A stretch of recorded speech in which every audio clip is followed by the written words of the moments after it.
Um, Hi, hello. How's it Hey, going?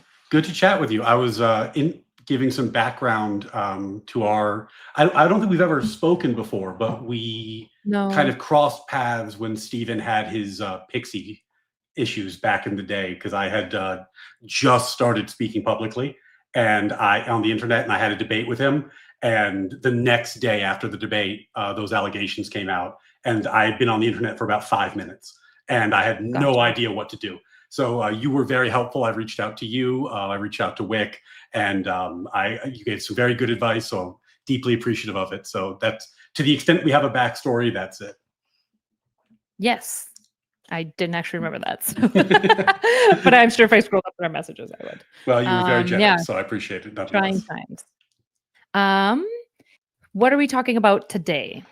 Yeah, so I just to give the backdrop here, I think that we were going to talk about Stephen's approach to public discourse in following the events of Charlie Kirk's assassination, and why I took issue with that to a certain extent. I think you've taken issue with it too, but you've more or less defended it, and then also maybe talk a little bit about law, culture war, American politics, where we are, and Sure. probably there's a segue between those.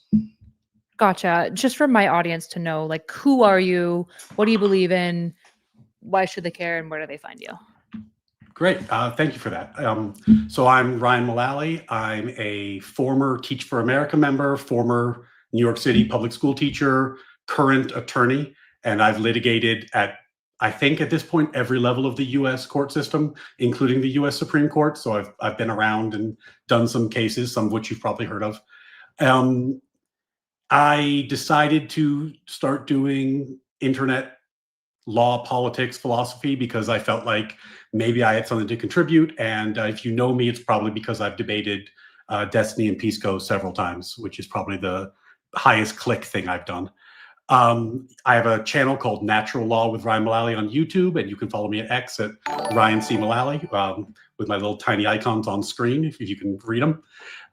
But in terms of politics, I was a vibes-based Democrat my entire life. So I voted for Democrats. I I don't think I skipped any elections. I think I voted straight Democrats my entire life up till 2024. During Biden's administration, I registered as an independent. And then in 2024, I opted not to vote for either candidate as I didn't think either warranted my support. Um, I would have voted right in 2024 if it had been anyone other but Trump. But with Trump, I couldn't quite do it. So I opted not to. In having discussions with people online, it's become very clear to me that I don't think my values or ideas have a place on the left. Maybe they used to. Maybe I moved. I certainly got more conservative in law school. So there's a question, chicken or egg question there.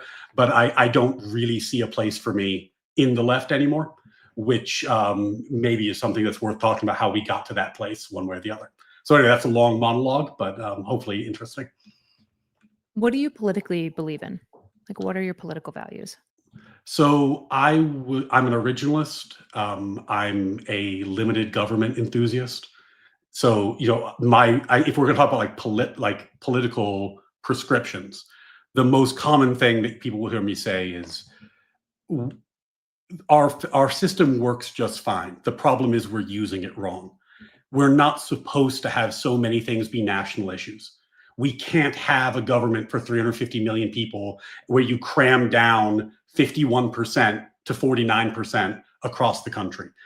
The reason our system was set up as a federal system is to allow states to be very different and to make very different decisions and to have people live very different lives there and to not make everything a national issue. And our federal system is not equipped to do what we're asking it to do.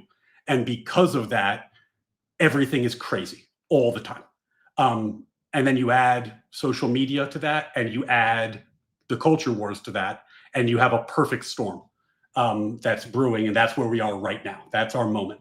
So one or more of those three things have to change if we're going to find any equilibrium. Gotcha. Okay. So, like, when you're looking at the midterms, Are you going to vote? Are you going to opt to abstain? Like, how are you thinking about the midterms right now? I haven't made a decision yet. I'll see where things are. There are certainly things that could happen that would sway me one way or the other by now. The problem I'm having currently, and this is broadly kind of where I was in 2024, and I don't think it's that different now, is that I don't trust the left to have power again. And what would change that is some kind of articulation of where the left is. But I have a suspicion that there's been a divergence in moral foundations, like what the values are, what people care about, what they think about, what their fundamental axioms are. I think there's been a divergence, and I don't know how to bridge that gap, though I'm trying. So, as an originalist, I'm curious how you haven't decided to clearly vote against Trump in the midterms. Like, that seems surprising to me. I don't even know how those would connect. What's the relationship between those two things in your mind? I would say Trump has I think he's even openly basically stated that like the Constitution is like less important to him than like his visions and plans. Like essentially, if the Constitution gets in the way of something he thinks that the country should do or wants to do, then essentially he would like overstep it, right? Yeah, but originalism is a judicial philosophy that is enacted by members of courts. It's not a philosophy for presidents. It's a judicial interpretation. And he appointed Kavanaugh's not like a true blue originalist, but he appointed two very strong originalists and one originalist adjacent justice who have been tremendous. And in the last administration, they appointed Justice Jackson, who's been awful. And just like to be clear about like what it means to be an originalist, my concern with non-originalist justices is that they rewrite the Constitution. Sure, yeah. From their own perspective. So when you say like, do you want to honor the Constitution? My concern is that if you keep appointing justices who will do whatever they want, and they'll say, well, this is what I think is good, so the Constitution ought to say that. That's very dangerous for someone who's serious about the Constitution. So I'm not sure how originalism could possibly be if anything, it would pull the other direction. But Trump's not on the ballot and the midterms barely affect judicial nominees. I guess it would if you got enough representation in the Senate, but it seems fairly unrelated to me.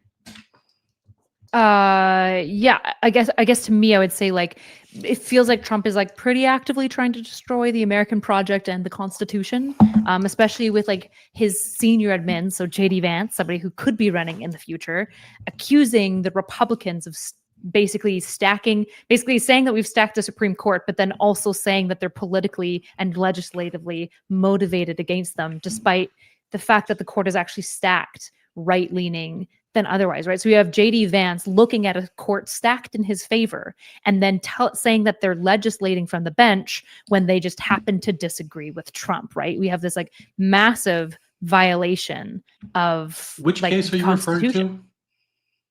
I'm not sure which case it was in that JD Vance said this. I'd have to look it up. Yeah, I remember the quote.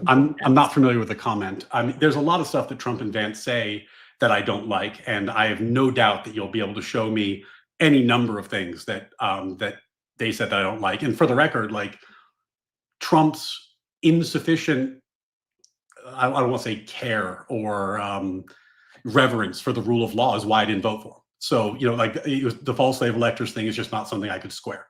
So, like sure, to the extent that there's a problem there, I would agree with you that there's a problem there. But the solution to that is not to appoint to get Democrats in power who are going to appoint justices who are then going to further undermine the Constitution. So that's why I didn't see the connection. Yeah, I guess I could be wrong. Most originalists I know kind of view the founding fathers as like pretty based states craftsmen. They drafted like the most powerful, good political document in history, which is why they're originalists. They essentially want the original writings, intentions, and meanings of the founding fathers within the Constitution to be like enacted. Would you agree with that? Yes, but I don't think I think that's like directionally correct. I don't think that's actually the moral issue that drives originalism, but I think it's a fair description of it. I think that the heart of originalism is concern for democracy. Like when you think about constitutional rights, people often look at them as a positive only, and they are positive, but people think of them like, oh my goodness, I have this right. Isn't that so wonderful? But what a right actually means is it's something that's removed from the scope of democracy. You cannot pass a law that abridges freedom of speech. You cannot pass a law that abridges the right to bear arms. Like it is removed from the democratic process. And that could be a good thing. There's good reasons to remove things from the democratic process. But what originalism says is you ought not do that unless the people said you should. If the people said we're removing this from the democratic process through their elected representatives, that's fine. What you shouldn't have is judges adding to that list on their own. Because if they do that, they're stealing from democracy. They're stealing the right to decide from the people. So originalism is in that sense, their reverence for the founding fathers is part of it, but I would say a bigger part of the motivation is a concern about judges becoming the supreme branch that controls the entire process, which is a concern I've heard people level about Canada, for example, that there's issues where the human rights tribunals are kind of like doing what they do and there doesn't seem to be a check on it. I'm not versed in Canadian politics, but that's one of the things people bring up with me from time to time. Yeah. So I guess when you were talking about the originalists, I understand what you're saying. It feels like the reason why we care, why an originalist cares about this thing is because they think like the Constitution is something good and worth preserving, right? That it was built really well. And therefore things and individuals, including Supreme Court justices that get appointed, as you would say, but I would also suggest politicians, particularly the president and the executive branch, doing things to infringe that are anti that Constitution feels like something an originalist would also be very opposed to. Absolutely. And I think that I am very, very willing to call out abuses of the Constitution. And when I think Trump has made a misstep, like I'm delighted to do that. But you have to be honest when you do it. Like I love the FIRE. They're a wonderful free speech organization, and they've made the very powerful case that the Trump administration is awful on free speech, truly awful. And I agree with them. The second worst administration on free speech in my lifetime was the Biden administration. So, is it close? Like, yes, not only are they awful. Yes. Well, hold on. Not only are they bad on free speech, but they also are trying to violate things like due process. And when the Supreme Court weighs in favor of due process, I just was looking it up while we were talking. J.D. Vance was fighting with the Supreme Court over the violation of due process with Abrego Garcia, right? He was trying to get around the spirit of what the Supreme Court was doing, and he was railing against them, basically saying the Supreme Court was basically excessively checking the executive branch. But it feels like any originalist would say, sorry, due process, free speech, these things kind of matter. Yeah, of course they matter. But I think that one thing that I get this from Pisco a lot. One thing that I guess, I don't want to say judicial supremacist, that just seems too loaded. But one thing the left doesn't seem comfortable with, generally speaking, is the idea that the checks in our democracy involve separation of powers. There are things that can be done by the president, by the legislature, that the court doesn't have a say in. They don't have a role in it. Now, with Garcia, they did have a role in it. They ordered the facilitation of his return. But they struck down, the original district court said the order was you have to expedite and facilitate his return. Why did the Supreme Court strike down the word expedite? Because the Supreme Court does not have the authority to order the executive branch to enter into negotiations with a foreign power. They just don't. They can't do it. So they can say there was a violation. They can say you should remedy this by facilitating it, but they're also aware that there are limits to their power, and they're not going to overstep that just because they found a violation, which is the sort of thing that Justice Jackson takes issue with. And yes, do I love Vance's comments? No. Is that worth Putting another 2 or 3 Justice Jacksons on the bench? Also no. Yeah, I don't know. It just, Josiah sent me something. It feels like you're being oh, like, my buddy Josiah. yeah. It feels like what you're outlining right now is being like, well, Biden was really bad on free speech. Okay. But also Trump is really bad on free speech. 1 second. Just a donation.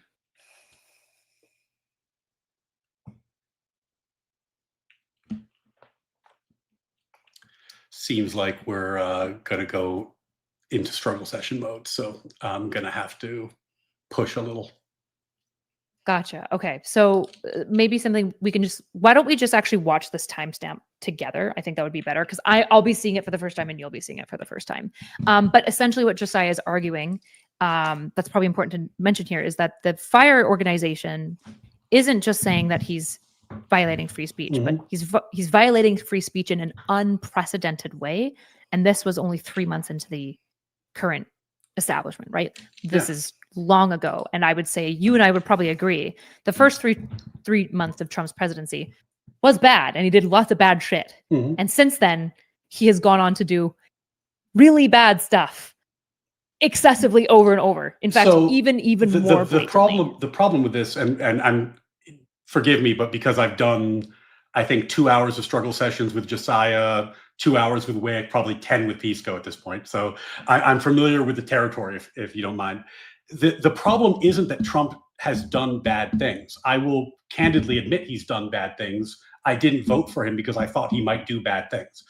The problem is that there is a directional disconnect where the choice to me looked like you can have Trump, who is pointing in the right direction on many things, but will fuck it up and will do corrupt things and will do things you disagree with along the way. And I decided I couldn't support that for the reasons I gave earlier.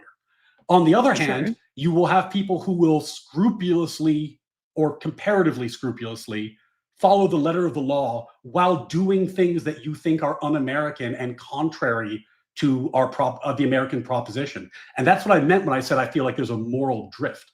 Like if you're talking about like what is a common American foundation? Like what do you think the American founding principles are? Like what is America to you? I know you're Canadian, so that's not fair, but yeah, some level of like free, there's a lot of freedom. There's a lot of like freedom from like governmental overreach. I think that's why you guys value like the state model that you guys have. Right. And I think that that's a pretty essential piece. I mean, I think we could like kind of point at like all of the fundamental building blocks of a nation built by the people for the people, very protective, particularly against tyrannical forces from like the upper elites. I think that this is like essential to the heart of the American project in many ways, right? And giving everyone that freedom of ability to achieve what they can achieve, regardless of station status or race or gender. I think that these are all deeply fundamentally American things. My issue, so there's this fallacy as somebody who's much more moderate, right? I'm much more center left.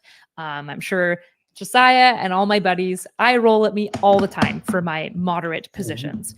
But as somebody who's also notorious for criticizing my own group, one of the frustrations that I think is very valid of moderates, and I think is a thinking fallacy of moderates, and I think you're doing it now, essentially is why I'm bringing it up, is we'll look at two things and we'll go, okay, Trump is violating free speech. He's definitely stepping on it. And Biden was violating free speech, such as like pressuring Google to take out conservative things. I'm sure that's kind of what you're pointing to, for example, with Biden and free speech, correct?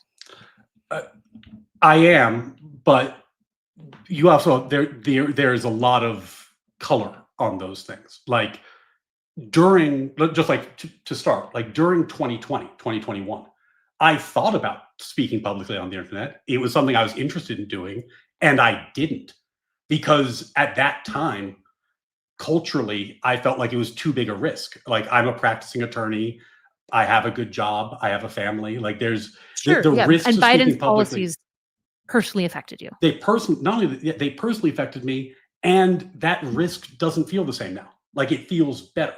So, like there actually is a tangible like difference. a moderate right, like white guy. But for example, me being a left-leaning E2 visa holder, as much as so many people get so mad at me for not criticizing Trump enough, I can't.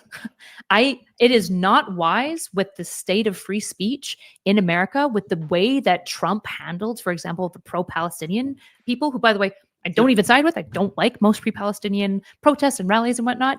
And they should have the right to free speech. The way that he infringed on their free speech is something that I have to be, as an immigrant, extremely concerned about, right?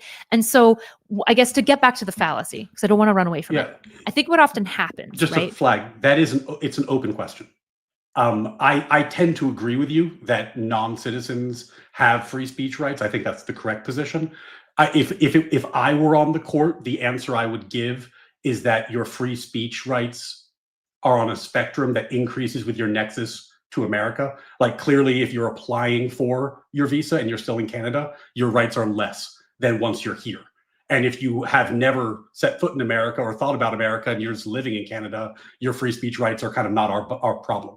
So that's how I would do it. But just to be flagged, that has not been decided by the courts yet, to my knowledge. There's some 1950s case law, but it is unclear what level of speech rights illegals have versus legal residents versus long-term permanent residents like green card holders, who in theory should have more, but we don't know the answer yet. Sure. So to back up to what I'm trying to talk about, there's this fallacy where we go, okay, I saw it all the time. Russia is valid in being concerned about NATO expansionism. But Ukraine also has a right claim to sovereignty. And a lot of moderates, the thinking fallacy will go, well, both sides have an argument here. So both sides are kind of right.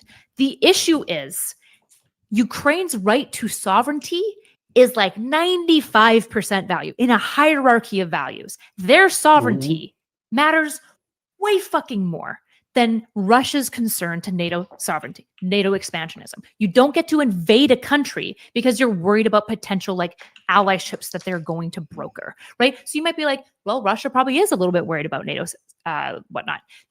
Moderate goes, see, both sides are arguing something, so both sides have a point.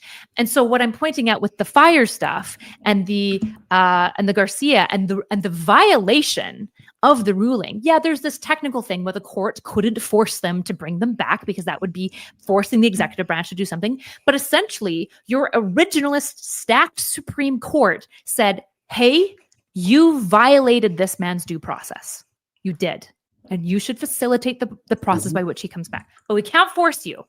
And Trump said, great, fuck you. Don't give a fuck, right? There was no even ounce of honoring the spirit of the Supreme Court, speaking of checks and balances, whatsoever, from a stacked court that is in your favor, right? Trump has no regard for the Constitution in any way, shape, or form. And if we look at the fire stuff, they themselves say that Trump is unprecedented in his oversteps of free speech in a way that just Biden's administration, which I agree that there were missteps in the Biden administration, that it's not even comparable. All we're doing is being like, well, I have one example, Biden, so it's the same as Trump. And it's like, they're not the same thing. Well, it's not. Okay, a few things. The technical thing that you're like, oh, because of this technical issue, the technical issue is the Constitution. That's why they can't do it. So like the technical issue is their respect. You're not understanding what I'm saying. No, I am. I'm just pointing out that. No, you're not. No, you're not. When a right matters to you. Can I retry? You care I'm about sorry. it. But when it's a technical thing, when it's not something that matters to you, and in this case, it's separation of powers. But yeah, go ahead. Okay. Well, if we're going to engage, you need to understand what I'm saying. And your response there suggests to me that you didn't actually understand, which is possible that it's my fault. I communicated poorly to you, but you didn't understand what I was saying, right? I understand that the technical thing you're talking about is the Constitution, which is why the courts couldn't force Trump to honor the spirit of their ruling and to honor the originalist interpretation of the ruling. What I'm saying is that you have an executive leader who is willing to violate the originalist interpretation because they can't force him to do it. He is willing to violate a check against him because it's only in spirit. They can't technically force him to do it. So he's not honoring the institutions. I'm sorry. his return was facilitated. They brought him back. With much kicking and if he came back, I don't actually know if he came back. And if he Garcia, came back, yeah, I haven't looked at the case in a long with time. with much kicking and screaming, right? Okay. JD Vance, this is what led JD Vance to saying that the Supreme Court was legislating from the bench. Okay, but I'm saying if your complaint is the court ordered them to facilitate something and you would have preferred they did it faster with less public commentary. No, I'm pretty sure you're misrepresenting how he came back. I mean, was it Trump ordering that he get brought back and being like, "Oh, you're right, we should bring him back. It's super important that we do this thing." Trump can't order him to come back. He has to negotiate with a foreign government to bring him back. Now, probably, does Trump have a lot of leverage? Yes. Could Trump have done it faster? Probably. I'm not well versed in State Department stuff. I would imagine so. It seems likely to me he could have, but like he did bring him back. He just didn't do it as fast as people would have liked. Not just as fast, after immense pressure from the lower courts and from his voting bloc. Sure. He didn't want to do it. The president's knee-jerk reaction to a stacked court's originalist interpretation of due process was to flip off the court. Oh, he did it. He didn't do it the way you would have liked him to do it. Now, if we're going to flip that on the other side, Biden, through nothing other than executive fiat, took actual steps to make health decisions for 100 million Americans by executive order, forcing them. And I've just to be clear, I got vaccinated. I'm not anti-vax in any sense, but I am very anti that level of government intrusion. So if you're going to ask about like who's violating whose rights, am I more concerned about the fact that the Trump administration was slow to facilitate the return of an illegal who was deported, and then they can now attempt to deport him again, more than I'm concerned than say like about the fact that the Biden administration thought that they could decide for people's healthcare decisions across the country, not with no democratic imprimatur. Yeah, that's not particularly close for me.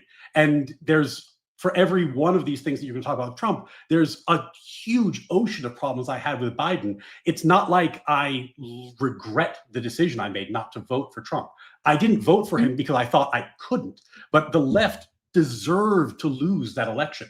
They deserve to lose that election. I wish they had lost to somebody else, but they deserve to lose. Sorry, there's a super chat going on in the air. Okay. All good. I'm going to ask you a hypothetical. Get the bag. Okay. Would Bukele release Abrego Garcia from a single phone call from Trump? If Trump had just picked up, called Bukele, would he have released Garcia? I don't know. I could say there's a likelihood. Be good faith. What do you think is the likelihood? Do you think it's over 50% chance? I just said it's a likelihood. You don't need to chide me about good faith. Gotcha. I just said there's a likelihood.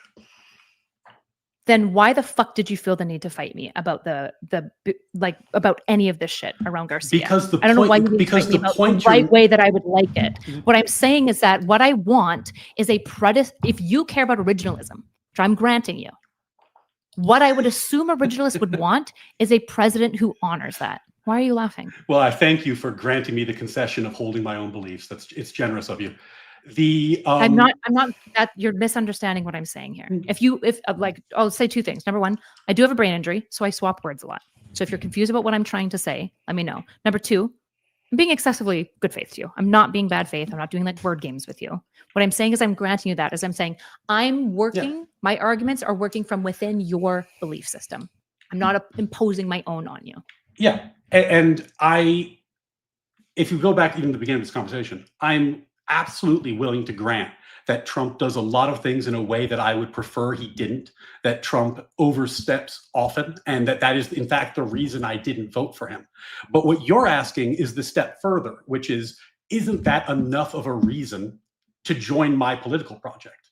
And it's not. And it's not because I asked myself this same question in 2024. Not to join my political project. Well, you said... I've literally never said that. You said, isn't that a reason to vote against Trump in the midterms, which is joining your political project? That's your political project. No, I think abstaining from voting is sufficient. The only thing I would take issue with is you voting for Trump or anything Well, that he's not would on the bolster ballot. Trump's numbers. Well, I've obviously, come on, track with me. No, When I'm saying voting for Trump, the thing, it matters because if you go back to the last midterms, the DNC was propping up Trump's candidates. They were putting money into his campaigns because then, as in now, they find that running against Trump is the thing that unifies the left. It's the only thing the left agrees on is Trump is bad. My problem with the left is I don't think that I can trust them to hold power because I voted for Biden. I voted for Biden and I held my nose when I did it. I did it because I wanted not Trump. I did it for that reason. But when he got elected, he didn't govern as a moderate. He didn't govern to the center. He governed, and people delight in telling me this when I talk to like our mutual friend Josiah, he governed as the most progressive president in history, or in modern history, let's say. So like, why would I think that anything different would happen this time if I was going to vote against my preferred political values this time? It seems like I'd be voting for the exact same thing. do you think that Trump has any respect for the Constitution? Any? Yes. Not as much as I would like. No. How much? The way I describe Trump is, so I'm a lawyer. I do I don't want to be like an asshole and like kind of like blow myself up, but I do law at a pretty high level. So it's not unusual for me to have a conversation with somebody with a lot of money and a lot of power who wants to do something. And in those conversations, it's not atypical to have a conversation where someone says like, well, can we do this? And I say, well, there are legal obstacles. And they say, well, what can you do? Right? That's what I view. That's how I view Trump. I don't think that he's evil. I don't think he's opposed to the Constitution. I don't think that he is, attempting to tear down society. I do think that he's somebody who views the law as a system, and the system can be used. And he's looking for ways to use it, and he's willing to take aggressive positions within the system. That's how I view him. Now, as a president, that is not an endorsement. That I would prefer a president who had a more morally driven approach to the rule of law than that. But that's very different than saying he's like evil or a fascist. So that is a different understanding.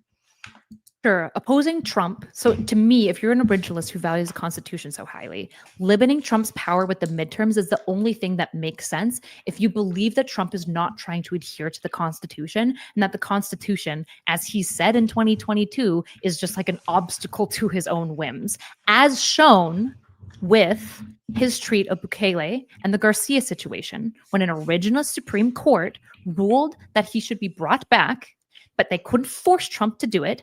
J.D. Vance went on an attack on the Supreme Court, saying that they were legislating from the bench.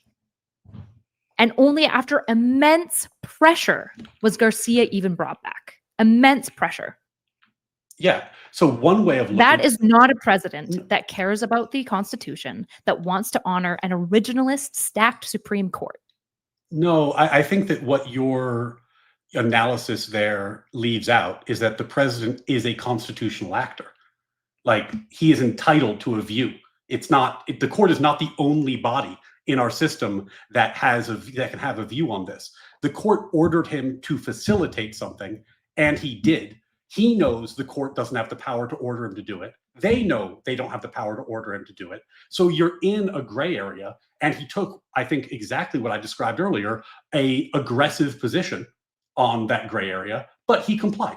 So, I mean, his actions there are not, I don't think they're ideal. I would have preferred something different, but they're not like that. This is not an example that's so far beyond the pale that it would concern me, especially when the alternative, if we talk about the midterms and then 2028, is appointing justices to the Supreme Court who, if they have enough numbers, will rewrite it by judicial fiat. So if I'm going to make my decision based off fidelity of the Constitution, that doesn't seem tough. It seems like my much bigger concern is the Democrats resume their project of amending the Constitution without following the amendment provision.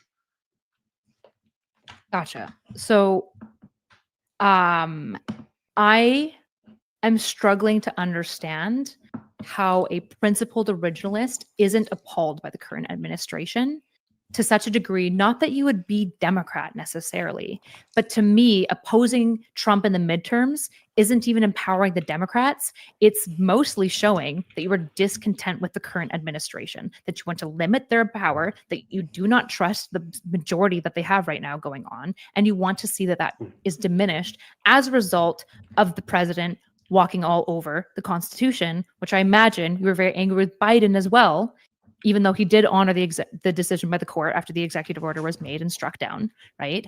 I'm having a hard time understanding because I can't empathize with this.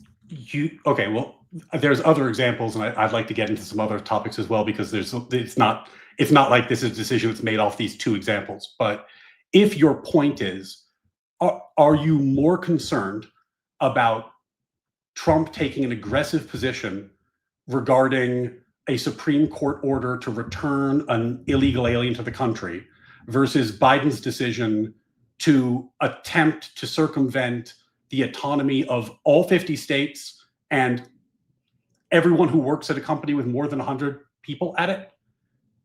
That is not a tough call for me. Those are but like the order was struck down and he honored it, whereas in the case of Trump, he just did violate due process. He just did violate the Constitution. He brought the guy back. That's your complaint. Only after immense pressure. Biden didn't stop until it was struck down. I could have told you, and I'm sure Biden got like anybody, like he could, if Biden had sat down and been like, "Hey Ryan, is it constitutional for me to do this OSHA thing?" I would have been like, "Fuck no, absolutely not." It was obviously unconstitutional. It was a layup on unconstitutionality. Biden took an aggressive position, and then it got struck down by the court. Trump took an aggressive position. I don't actually find that different. Said fuck you to the court until finally enough people were like, hey, you have to listen to this. You have to honor the spirit of the Constitution here. And then finally he did. But it's not my gloss. Because you and I can agree that if he wanted to honor the Constitution, if he wanted to honor the Supreme Court in their decision in the way that Biden did, the moment that it was struck down, he stopped, he would have picked up and made a call. And it just would have been solved. Okay. Correct. Let's assume he could have done that, right? Of course he could have done that. We don't need to assume. The order is to facilitate. He ultimately did facilitate. He took an aggressive position. He took his time. But he ultimately did, right? But the issue is he didn't because he wanted to honor the Supreme Court's decision in a way that Biden did with an immediate cease of action. He did it because basically his base was shaking over it, and he was like, his base is not shaking over that, by the way. Like if you move in Republican circles at all, they were upset that he did it at all, to be totally honest with you. But so I don't think that's why he did it. But that's your violated no, that's why I don't think that's why he brought process? it back. I think he brought him back because he knew that he should. Like he didn't want to. He eventually did. Like no one could have forced him to do it. There's no one on God's green earth that could have forced him to do it. And he did. On the flip side, you're talking about whether or not you're going to violate the bodily autonomy of 100 million citizens. Mm-hmm. And if you think that there's a moral equivalency between these two, that's going to make me feel like, holy God, I'm really a lot more worried about this due process situation than the bodily autonomy of the 100 million American situation, you're out of your mind. It's about the originalist position. It's about honoring the Supreme Court. It's about honoring the checks and balances. Right? What I'm doing is I'm giving an example that I have on hand of Trump and painting him a picture as not giving a damn about the Constitution, being fine with tearing it down, and only yielding to the Supreme Court, the stacked Supreme Court, when he has to because of pressure from lower courts. You're painting a picture of Biden as not giving a damn about. I don't hear you doing the same with Biden. I show you him making an executive order that you don't like, that you think was a violation of the Constitution, the Supreme Court intervening, blocking it, and Biden immediately honoring that. Because the Supreme Court had the power to block him. They did not have the power to order Trump to return Garcia on any timeline. They could not order it. So do you think that if all things were equal and they couldn't have like ordered Biden not to do this, he just would have said fuck you to the Supreme Court and gone on? Or do you think he would have honored the I think he absolutely would have said fuck you to the Supreme Court if he could have. I mean, that's what happened with the student loan forgiveness. Like, he got struck down and his immediate response was, I'm going to keep trying. I'm going to find other ways to do this. Right? Now, did he defy an order in that situation? No. But if you're talking about the spirit of what the Supreme Court said, yeah, he could have said, oh, it looks like this is not a thing I should do by executive fiat. He didn't. I think that presidents take aggressive positions on legal issues from time to time. This is not unusual in our history. Like, this is this might be a weird backstory point, but everyone complains about American healthcare and the American healthcare system. Do you know why it exists? Because the American healthcare system? Our insurance system? Because FDR bullied the shit out of the US Supreme Court by threatening to pack the court until they submitted to him and passed a series of decisions that, amongst other things, allowed him to cap wages in the United States. And with capped wages, employers could not attract new talent. So what they ended up doing was they offered health insurance. The IRS ruled that it was tax deductible. And that's why we have a primarily employer-focused health insurance system in our country. The reason why? Because FDR took an unbelievably aggressive approach to the Supreme Court, where he said, literally, if you don't just start passing my cases, I'm going to pack the court to 15 and destroy the current setup in the court. So, like, the idea that what Trump did in this situation is somehow beyond the pale in terms of presidential responses to a court order is, I find it ahistoric. And I just don't think the concern That's not what I've said. I've said, okay, I don't know why you were not understanding my position. I'll say it again. It is surprising to me as an originalist that in the upcoming midterms, you can say all you want about Biden. Sure. What we're dealing with right now is Trump, who on due process alone definitely didn't want to honor, violated the guy's rights, and then wouldn't honor the Supreme Court without pressure. And on top of that, FIRE, the organization, says that there is this year alone, like a 67 times rate of the past 25 years of pressure on free speech. So if we're talking about free speech, you said it's about the same. Doesn't seem like FIRE thinks so. Seems like FIRE thinks it's way fucking worse than it ever was. And so what I'm saying to you isn't that Trump is uniquely horrible than all the 350 years, because there's been actually a lot of really fucked up presidents that have done way worse shit, which is why we'll have like things like term limits and stuff now, right? There's been bad shit in the past. What I'm talking about is you're an originalist. My conclusion from that would be that you would value people who honor and respect the institution of the Constitution. Sorry, I'm word swapping there. Of people who honor and respect the Constitution. I'm moderate. The biggest criticism I get from all the liberals in my social space is that I am the moderate, that I am the biggest bullshit fence sitter, always tries to see the other side. I can't even begin to understand how, if you think the current administration is violating free speech, which I hope you would grant the FIRE, it seems like you like FIRE, at a massive rate compared to any presidency in the last 20 years combined. So 67 times, I can send you the data, 67 times more infringements in this year alone than in the past 24 years, right? So a pretty big escalation of free speech violation. I'm surprised that an originalist wouldn't want to vote in such a way to diminish the power of a president that obviously wants to overstep the Constitution and the American project. That's what I'm surprised by. Well, a few responses. One, it is, I think, totally rational to criticize Trump for his position on free speech. I haven't seen the data you're looking at, and by the way, and I do consistently and often, but I have not seen the data you're looking at. I'd be delighted to look at it. I can't really respond to it because I haven't seen it. I would suggest, I don't know this, but I would suggest that one of the problems with data collection like that is there's a statistical methodology problem. Like, for example, Biden, in the complaint that got struck down in the Supreme Court, eventually Biden v. Missouri, where the allegations of censorship in social media that came from his administration, the recitation of the... pause you. I'm so sorry. There's a noise, super chat. Okay, go ahead. Sorry. the recitation of the violations there was 77 pages long, right? Does that count as one? I don't know how the data was collected. So if we want to look at the data, we can. I can't really comment it until I know what that actually means. But let's say this. Let's say I grant you that Trump is very bad on free speech and worse than Biden on free speech, which is not hard for me to grant because I've said it before publicly. That was before the YouTube stuff came out, which has made it closer. But still, I would still grant that Trump's been awful on free speech. The single greatest threat to the integrity of the Constitution in my lifetime has been the appointment of living constitutionalist judges to the Supreme Court. And it's not close. Like, that was by far the thing that absolutely caused the most chaos in our Constitution. And oftentimes it's done, how did Obama put it? He said, I'm paraphrasing, I don't have the exact quote, but he said, I want to appoint judges who aren't just bound by history and tradition, but also rule by empathy. Something along those lines. And it sounded like beautiful and wonderful and great. But what he meant was, I would like judges who think that their empathetic sense of what's right or wrong is a good enough reason to amend the Constitution by fiat.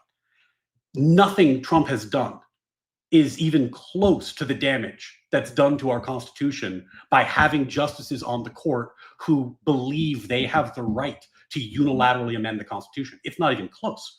So, we're not even in the ballpark of me thinking that this is the right move because of that reason. Now, if your ask was different, and this is my problem with these struggle sessions, if the ask was, shouldn't reasonable conservatives criticize President Trump and call him out when he does these things, I would agree with you, and I do those things.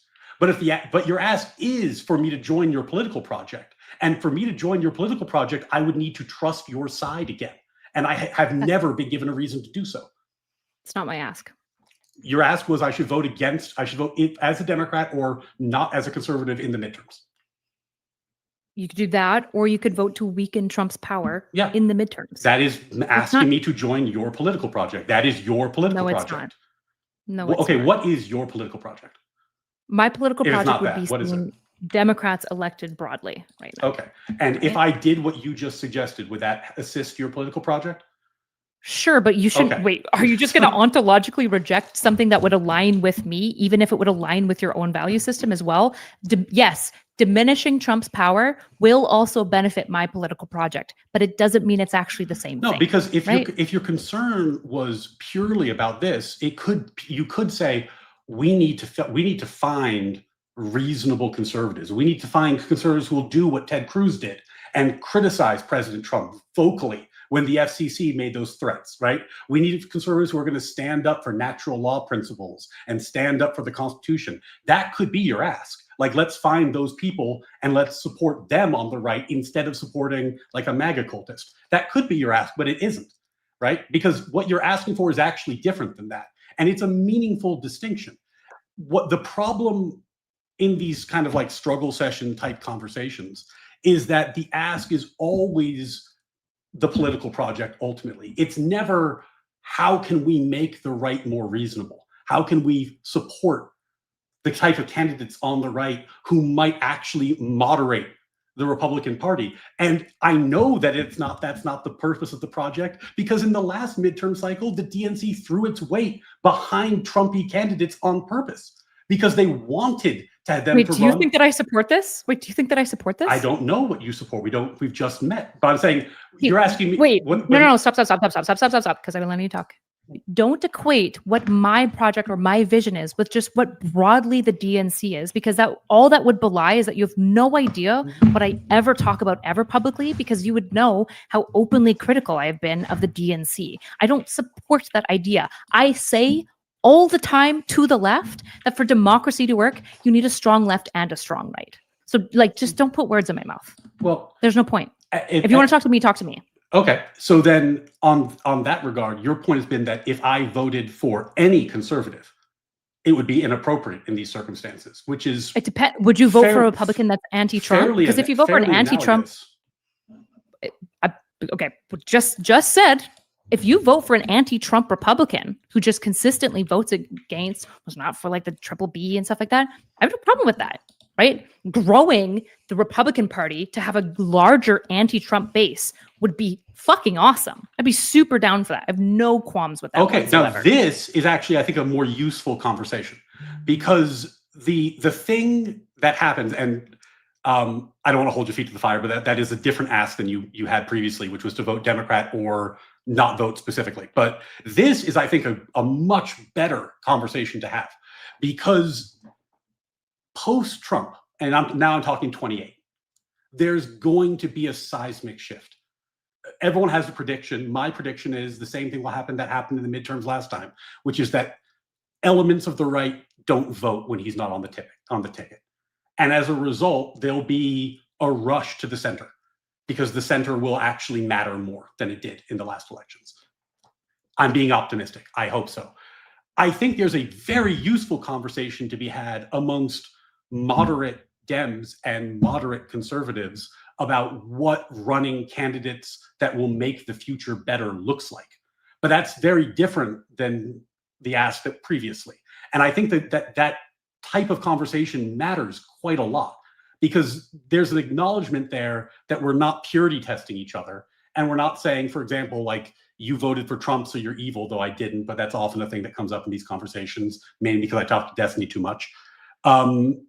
And I think that's actually quite productive. So if that's the conversation you want to have, I'd be delighted to have it. But that wasn't what we were talking about earlier. Sorry, just a noise. I'm going to log into Stream Elements. I just want to focus on that for a second.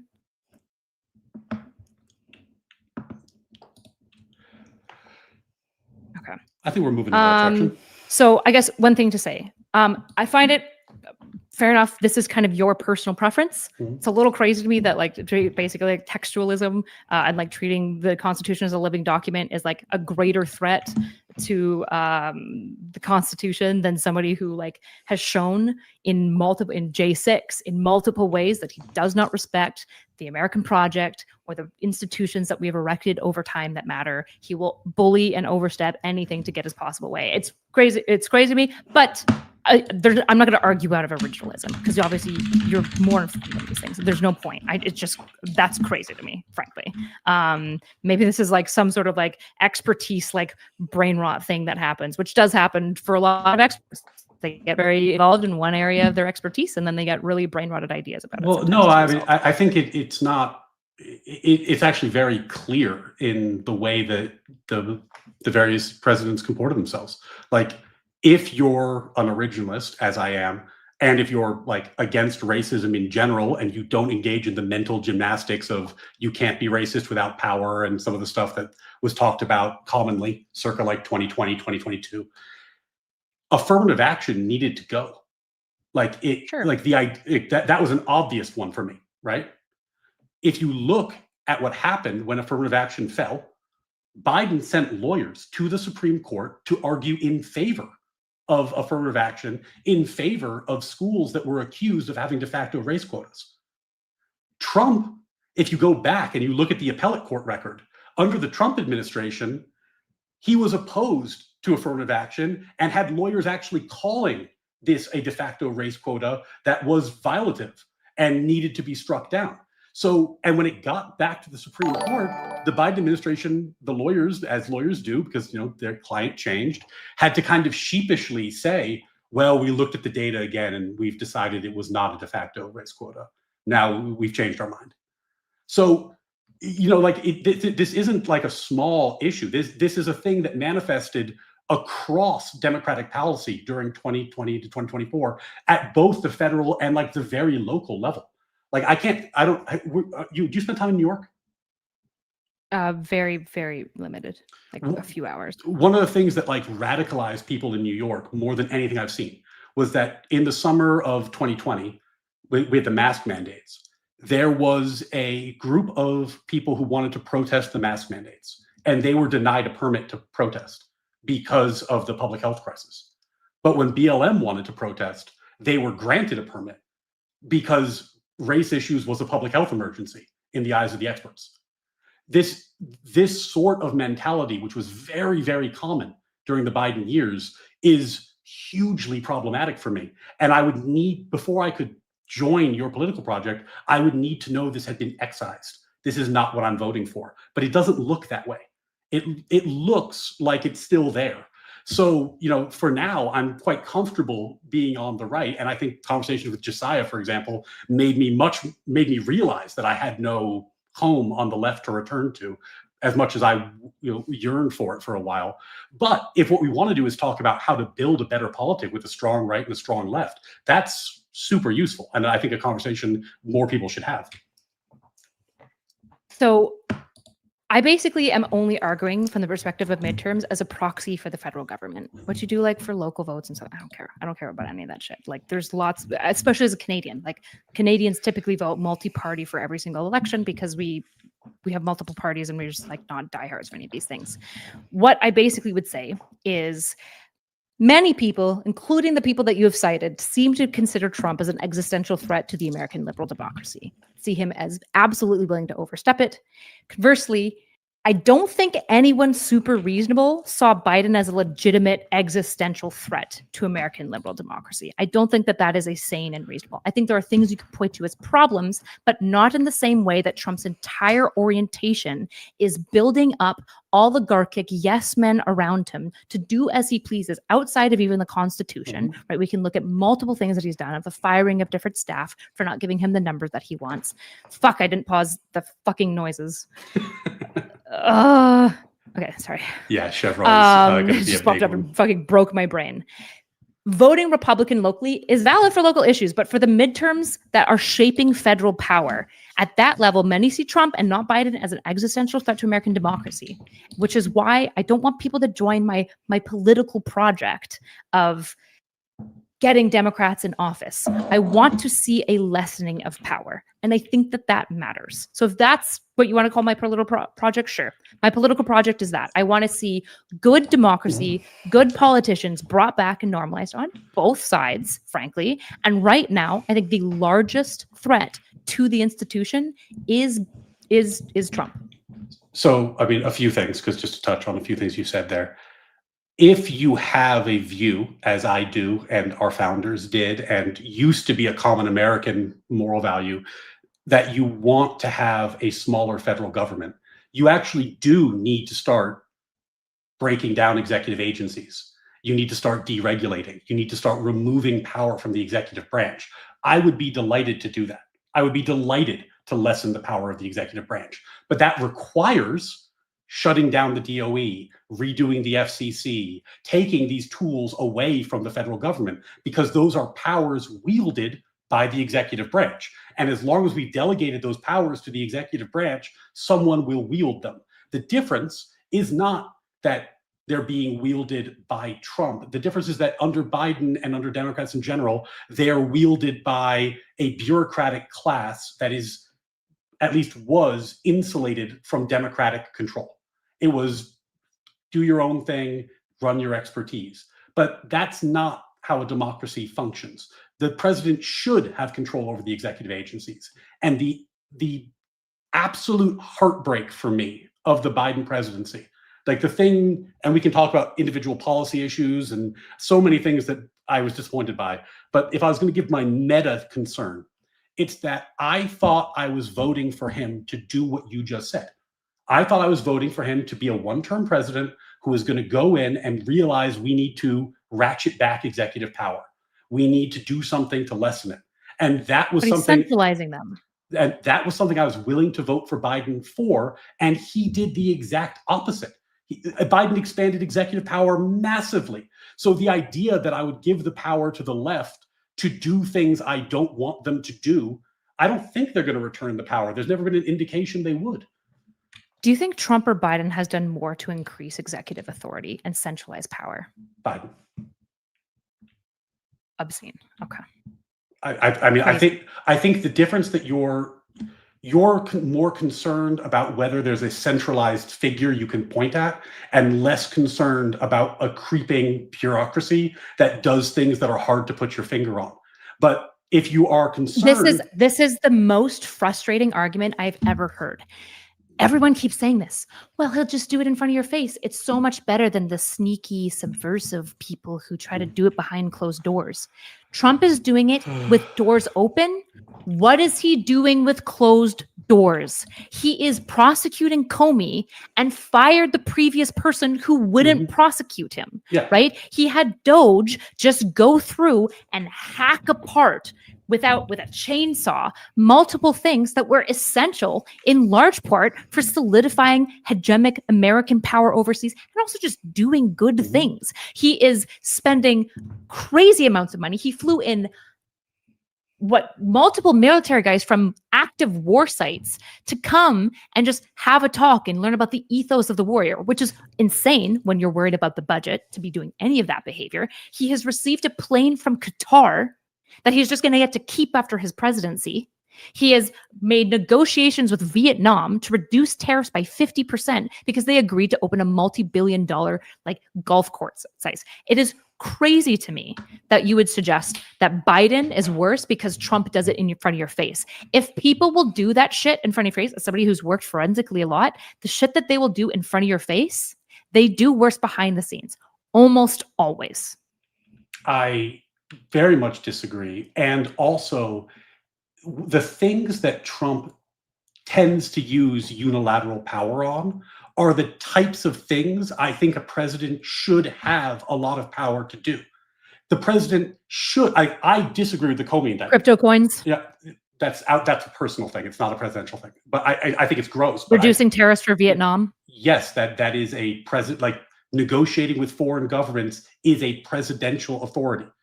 No. Not negotiating tariffs with Vietnam, reducing tariffs for Vietnam when they agreed to open a private business for him. If you'll let me make the point. Sure. Things like trade, things like immigration, things like directing your subordinates to investigate and prosecute crimes. These are things that are within the core constitutional wheelhouse of the president. These are things that we expect the president to do. Making healthcare decisions for people living in states across the country is not. Making, censoring free speech for people across the country on social media is not. So you're pointing at things where we're probably going to have agreement that there's problems and there's things I disagree with. And again, if we want to have that conversation, that's a useful one to have, and I'd be delighted to. But if your ask is concede that it's worse now, it's definitely not worse now. It's just that we are concerned about different things. You're not even a year into Trump's presidency, and there are so many things that I can point to that aren't just centralizing of power, but are also flagrant abuses of power. If he gets rid of the DOE, Vietnam does that centralize power insane. in the executive branch? It depends on what he does with the DOE afterwards and all of the assets and aspects managed underneath it. The thing about eliminating I can't answer a department is that it reduces the scope of executive power. It centralizes but reduces. And that's what conservatives want. We want a powerful, vigorous president who runs policy and is the person in charge, but we want the sphere of things he's in charge of to be smaller. I'm talking about reasonable conservatives here. I'm not talking about he's a nice guy, but Rob Noor, who just wants a vendetta cycle of prosecutions, right? I'm talking about a more reasonable take. What we want is a smaller federal government that does less things, but has a vigorous president in charge of it. And that is the sort of thing that he is directionally headed towards. He's doing it badly. And I'm very willing to criticize the fact that he's doing it badly. But if that's this direction, the Biden administration, maybe they were executing better, but they were going that way. So they're executing well in the wrong direction. That doesn't make me feel better. Yeah, I don't know how to rectify not just things you're being well, these things are technically within his power. So I'm not super concerned about him abusing his power, right? The Vietnam tariff dismissal. That's absurd to me, right? It's not just a centralizing of power. It's also an abuse of power, right? He's exchanging personal favors for tariff exchanges.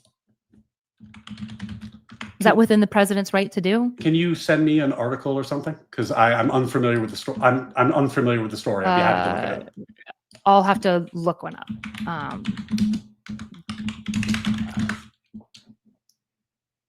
Yeah, as I don't know the story you're talking about, I can't really meaningfully comment on it. Okay, do you know about the crypto if coins? you're looking We for could a just move on. concession that like him having like an active crypto coin business during his administration is like a Sure. gross ethics violation, I would agree. Okay. How do you feel about him appointing Doge to go through all of the departments and just hack all of their funding? I'm disappointed they weren't more successful. Gotcha. That's insane to me. No, I mean, Kinda gross. if you actually want, if you're serious about wanting to reduce government spending, and you're serious about wanting to deregulate, and you're serious about wanting to reduce the deficit, Doge is the classic example of what I liked and hated about Trump. I loved the initiative. I thought it was a once in a generation opportunity. It was catastrophically badly handled and done with like an infant like level of precision. It was a joke. And they got rid of Ramaswamy, the only guy who seemed to understand how to do anything that was going to be useful. So it was a cataclysmic failure, but I'm not disappointed that they tried. I'm disappointed they didn't succeed. Gotcha.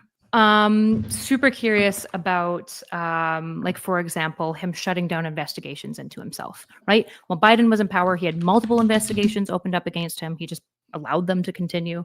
Do you feel like that is centralizing of power? Because I guess, to be clear, just to be like autistic about like how we're phrasing things, when I say centralizing power, I don't just mean in structural senses of like DOE and blah, blah, blah, blah. I'm also talking about a zeitgeist within the party, the Republican Party, but also within all of the staff underneath that hold up the federal apparatus, increasingly experiencing pressure to yes man him, to get in line, and to not voice disagreements, right? The Comey and Letitia James, I'm imagining you don't like the Letitia James stuff, is a really good example of pressuring when you don't like the answers and creating a zeitgeist within the party and within the federal like institutions of feeling like they have to glaze and be sycophantic towards the president and never check his power or never deter against him, or they will be penalized, right? This is horrifying to me. Well, we have different views, and I think this is like why I think it's actually more useful to have these conversations in terms of what a reasonable disagreement would look like rather than the kind of like charged political debate.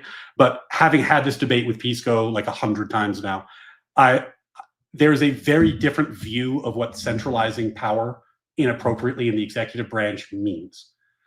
Generally speaking, on the right, people want a executive branch that is smaller and has less areas that it controls. And they want those areas to be fully controlled by the president.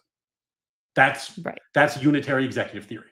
It is smaller. That's a core piece of it. It's too big right now. I would like it to be smaller. But of the things the president does, it is his prerogative. Like, he has the constitutional right to fire these people if they don't do what he wants them to do. So it is like, that's his prerogative. The Democratic or left-leaning view of how to lessen executive power historically has been to make the circle of executive power bigger, but to lessen the president's control of it. More agencies that are more independent and the president doesn't have oversight over the agencies. That's the Democratic view. So what we're talking about is and this is why I said I think that there might need to be a discussion about like fundamental value shifts. Like there's a value split about what an appropriately shaped federal government is between the left and the right. And I think a lot of those things are kind of proxy issues. And the culture war is a proxy for issues like that, where there's a legitimate value split. And a lot of people don't talk about it because they don't have the expertise or the language. But that's actually the concern, is that people view fundamentally what should an American government look like differently. So the Doge thing, maybe I'll try to understand. The Doge thing disgusts me for two factors. Number one, it was done so poorly that any level of government auditing on spending is going to be so hard to get any political will behind ever again, because everyone is just like traumatized at like how poorly that was rolled out. It was insanely stupid how it was handled, because it was just a hacking of things, a very untransparent reporting of the hacking of things, multiple things being cited as being cut that were already spent, et cetera, right? So this idea of auditing the government, right? I actually think that the government is oftentimes very unwieldy with the money that they have. I think that they are often very inefficient. As somebody who's worked in government positions, I have watched them be very foolish with their money and inefficient, right? The issue is, auditing the government is totally fine with me. Auditing to make sure that money's being spent in good places and stuff like that, totally fine with me. You're taking our money. We should be accountable to where you're spending it, right? And don't spend it on the things that we wouldn't believe in, right? It seems like basically saying, I'm fine with replacing a left-wing president with a Republican king, because at least when he changes things, it's in a direction that could theoretically be good if it wasn't done so poorly. And so it's like, to me, I'm like, even if that's true, that it's like in the direction that you want, he's just doing it really, really badly because he's abusing power and creating a culture underneath him of yes manning and pressuring the Federal Reserve despite it being his own appointee, and that's not his position to do, right? Doing all these things, making investigations into Comey and his political enemies, right? All these things that I think you would agree are bad. Mm-hmm. It seems very odd to me to say, well, yeah, that's in the direction that I want. And it's like, I'm trying to think of like an apt metaphor, but it's like, not only I could give you one if you want. Well, can I give you Notley? Sure. I'll give you Notley. Do you know Rachel Notley from Alberta? It's Canadian politics. No, Canadian politics is a blind spot for me. No worries. So we had a 40-year run of Conservatives being in power in Alberta. They were always in power forever, never, never. One year, the Conservative Party split the vote. So NDP ended up winning a majority power in the province. And as a result, Rachel Notley, with a very conservative area, Alberta's very cowboy and oil country, rolled out crazy hikes on minimum wage, crazy changes, like just rolled out a very aggressively left platform that the Alberta community was not ready for. They were open to change. They were sick of the Conservatives. But as a result of it, even though it was in the direction that I wanted to see, like better treatment for like farm workers, for example, because they often can't unionize and they don't get workers' comp, right? There was a lot of directions that I liked. She did so many things so poorly that we will never get political will for the NDP or anyone left leaning to be in Alberta for like years, because we're like scarred and traumatized by how awful. So it's like, even if I'm putting myself in your shoes, which wants like as limited government as possible, which, to be clear, isn't my value system, right? I don't share that value system as much.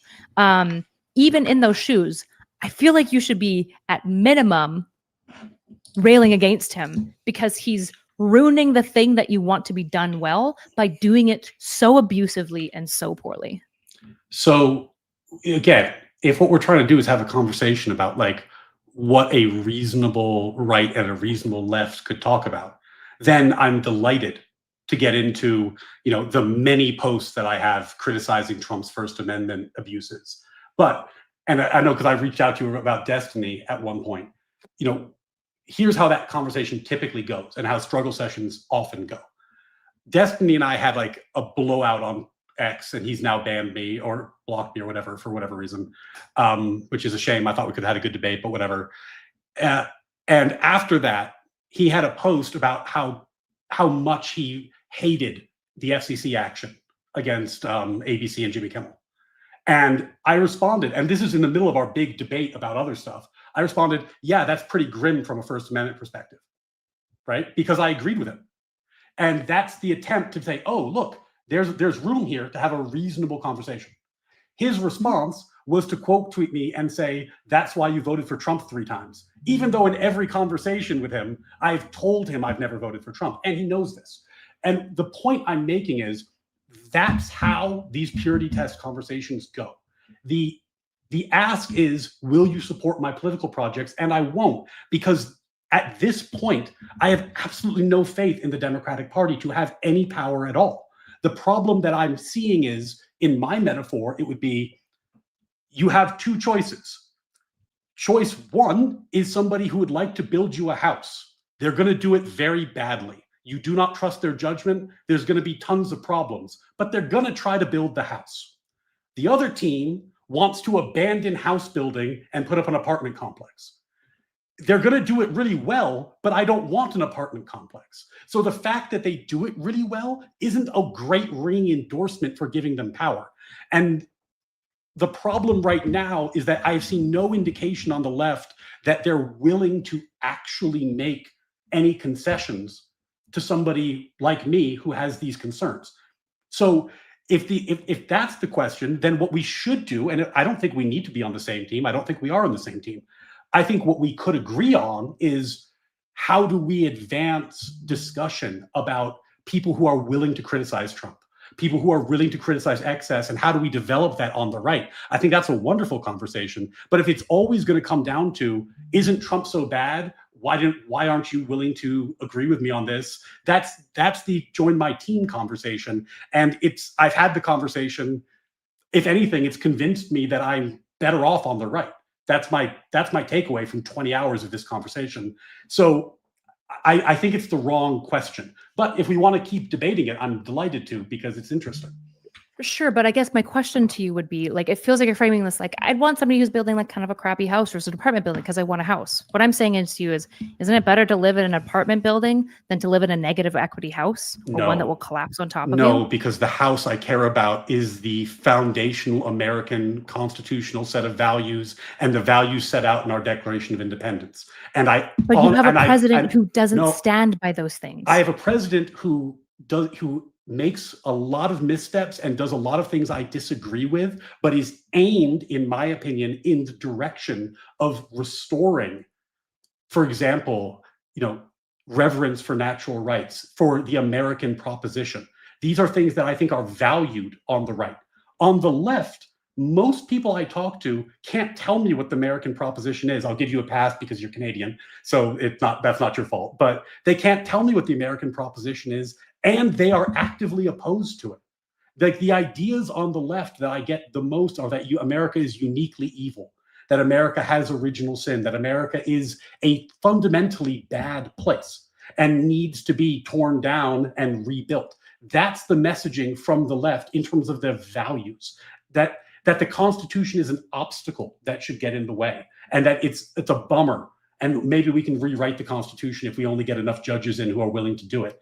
That's not my value system. So yeah, it's a pretty big deal that they want to put up an apartment building. I would much rather live in a house that was built by someone I disagreed with than the apartment building. It's not like I've not weighed the two.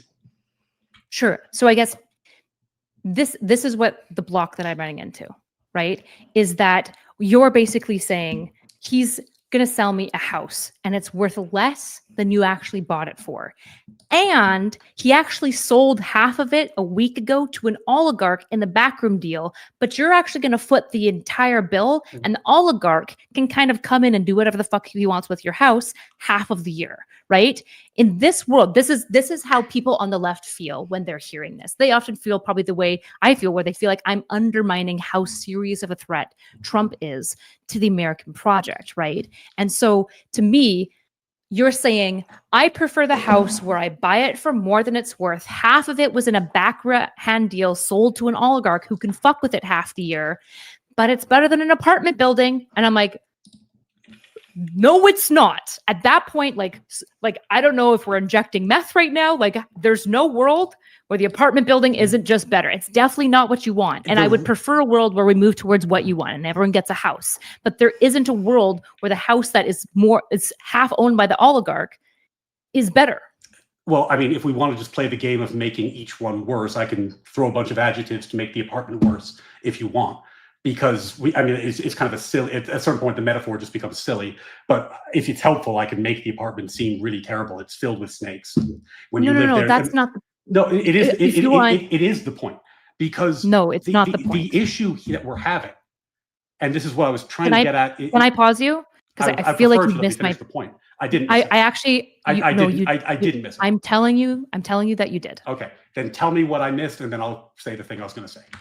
What I'm trying to outline here is that I think principles are important, but if the outcome of a principle is in diametric opposition to the actual outcome that you want, having a house, then that principle should be abandoned or at least paused.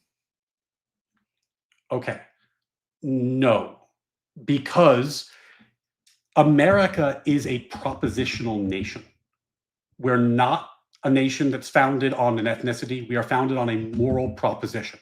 That proposition includes limited governments. It includes the idea that we should be moving in the direction of a society that allows people the liberty to pursue their interests in different ways, in different places to the extent we can, and we should minimize government intrusion. So in your metaphor, yes, there is a house that I will concede has all sorts of problems. I might not concede to your adjectives, but I'll concede it has all sorts of problems.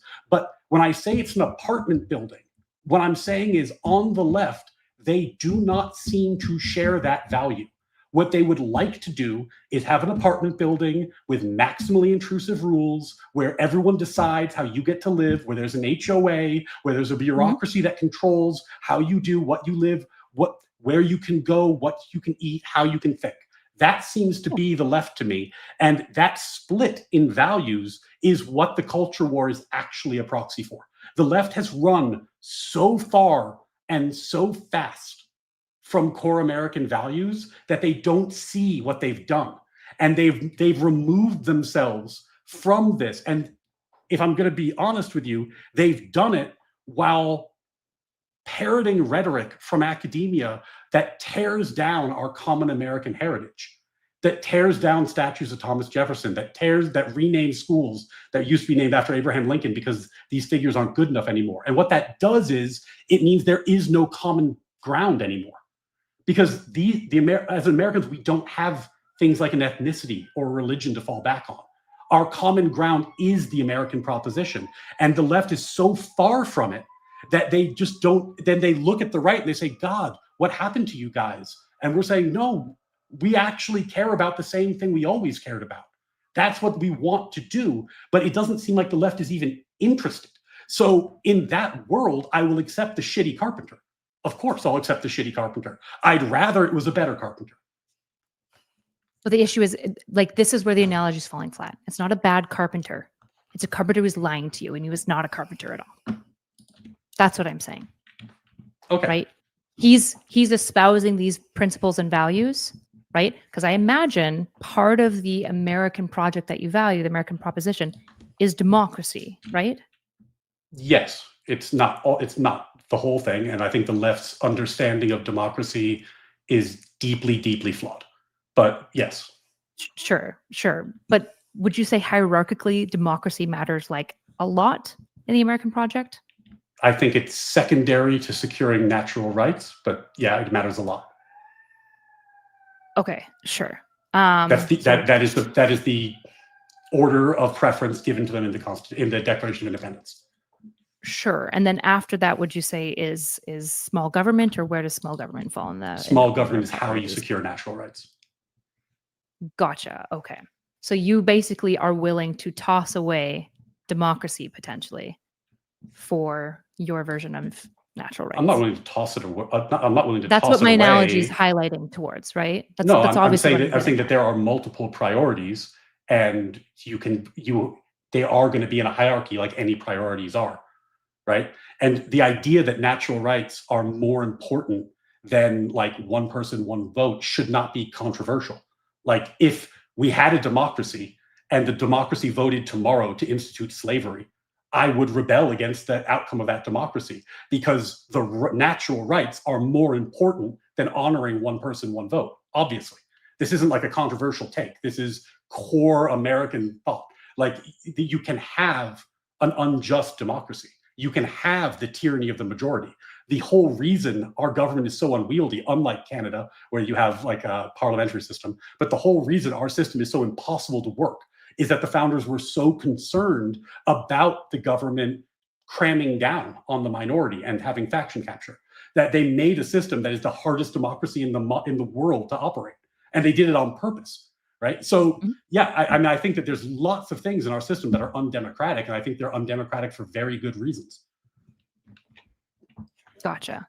I guess to me, it feels as though you're saying I would prefer a monarchy who at least respects my natural rights than a democracy. And I'm saying, oh no, like, I'm not. It's not like I'm saying that. I'm saying I am saying that. like So you prefer a monarchy? No, because it is possible to have a just king. It is not possible to have a just government that denies natural rights. This is the point I made with the Kano boy before he exited the scene. I made the argument that socialism is morally evil, not because of its outcomes, but because it abolishes the right to self-ownership and it abolishes the right to public property. So even if it was arrived at by a democracy, it would still be a moral evil, because the American project is to secure natural rights. This is, and again, this could be a point of contention between us, but it's also a great point of agreement. Because if you want to then call me out later and be like, holy shit, are you going to get on Trump's case about the FCC stuff? Are you going to get on Trump's case about, I'm not compelling concerned speech about at you universities? I'm not- absolutely going to do it, and I could be an ally in that way. just to grant you the olive branch, I am in no way, the conversation has convinced me that I'm in no way concerned that you won't be upset when Trump oversteps natural rights. Good. That's I'm not helpful. concerned about that. Okay. So just to be clear, Yeah. I in no way think that you're okay with Trump overstepping. You've been very consistent with that. You have an issue with the Comey stuff. So that's not my issue. I guess to me, it feels like the principle you value is being wielded by Trump and is leading to consequences super far afield from than your desires, right? That it would be produced by a person who does not share your principle, right? It feels like you're saying, like, I like this guy because he's at least directionally towards like natural rights. And it's like, yeah, except he doesn't care about natural rights. All he wants is the kingship. That's all he cares about. Well, no. Right? He wants the smaller government, but he wants it because that gives him more power. It's not because he cares about your rights. He doesn't care about workers. He doesn't care about any of these things other than securing power and directing income increasingly towards him and his oligarchs. I think we might have a disconnect about what a natural right is. Like, what do you mean he doesn't care about workers, and how would that have to do with natural rights? Life, liberty, property, right? Yeah. Yeah. So like liberty would be like connected to workers, right? The ability to like flourish and have jobs and have access to good jobs and these sorts of things. Yes, but like, if you're a pure natural rights theorist, and I'm not like you'd end up you'd be an ANCAP. Like if you were incredibly serious about this and you had no room for any shades of gray or whatever, you'd end up like Fabian Liberty, who is like an anarcho-objectivist because he takes natural rights completely seriously and has no room for any infringement of natural rights. So like being for the worker, okay, well, what does that mean? Like if you're like a minimum wage law, for example, is not good from a natural rights perspective. It's great from like a workers' rights perspective, but we're not using this. Those are different words. They mean different things. Sure. I'm not talking about minimum wage. When I'm saying like the worker, I guess what I really mean to say is the common man. That's what I'm meaning. Life, liberty, and property, right?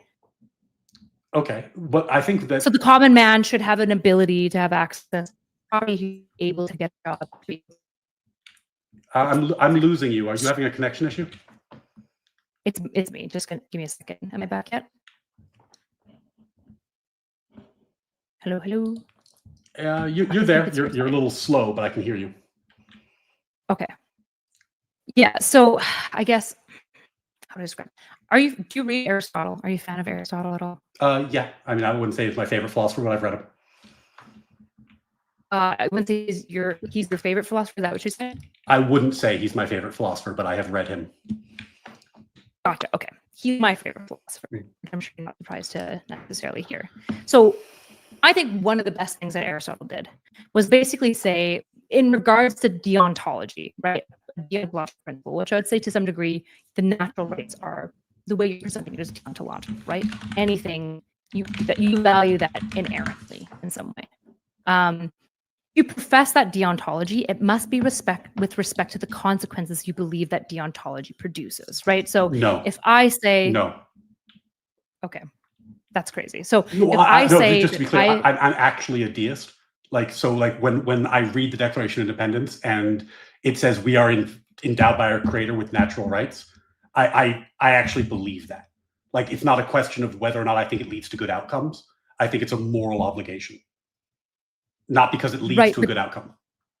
Sure. I think you're slightly misunderstanding me then. Okay. What I'm saying here isn't just that it leads to a good outcome. It should lead to the outcome of the principle you're professing. So if your principle, say my principle is Say I'm a free speech absolutist. Okay. That's my deontological principle. I think it's inerrant that you should always have it, right? I should side with things that are oriented towards free speech, kind of regardless of anything else, because that is my deontological principle. Do you get me? Mm-hmm. Does that kind of make sense? Sure. Gotcha. So the thing that's not the square that's not circling for me with you is it feels like natural rights are like principally important to you. And then you're opting for a situation that none of these things are being protected. All you're getting is the small government. You're not getting any of the actual life, liberty, and property. Well, the way that you get liberty is by having a small government. That's who you need liberty from. So directionally, that's, I think, a core problem. Like I think, in fact, I mean, I'm gun to my head, I'd say I'm sure that if the left were given political power, what they would want to do is build a larger and ever larger federal government that was staffed by more and more experts who would have increasing autonomy to make decisions based on their expertise. I think that's what the left wants to do. I just don't want them to be able to do that. Like, I think that is a bad thing from a liberty perspective. I think it is better to have a limited government. It is better to have decision-making pushed down to the states. It is better to have decision-making pushed down to local government to the extent possible and practical. So in that sense, yes, the right is much better directionally than the left is. So just to be clear, you just did the thing which you said you disagreed with Aristotle, and then you just did the Aristotle argument. I didn't say I disagreed with him. I said he wasn't my favorite philosopher. No. I outlined to you the deontology principle, that the deontology must be followed in respect to the consequence that you believe that deontology produces. And you said, I disagree with that. It's not about consequences. But you just said small government is how you get liberty, liberty being the principle. Mm-hmm. So you're saying that you're following the deontology of liberty, of small government, because it produces your consequence, which is an Aristotelian perspective. Perhaps I misunderstood you. I understood you as saying, and you can correct me if I'm wrong, that you derive the principle from the consequences. And that's what I disagreed with. The principle comes first. Okay. That's not deontology. Okay. That can't be deontology, right? That would be consequentialism. Which is why I disagreed with you. So if I don't think we have a serious disagreement here. Okay, so that's okay. I just wanted to. I was confused. So you do agree that basically liberty is the consequence. It's the thing that you want. It's both it's the principle, it's the deontological principle, but also it's the principle because that's the outcome that you want, right? You value liberty inherently.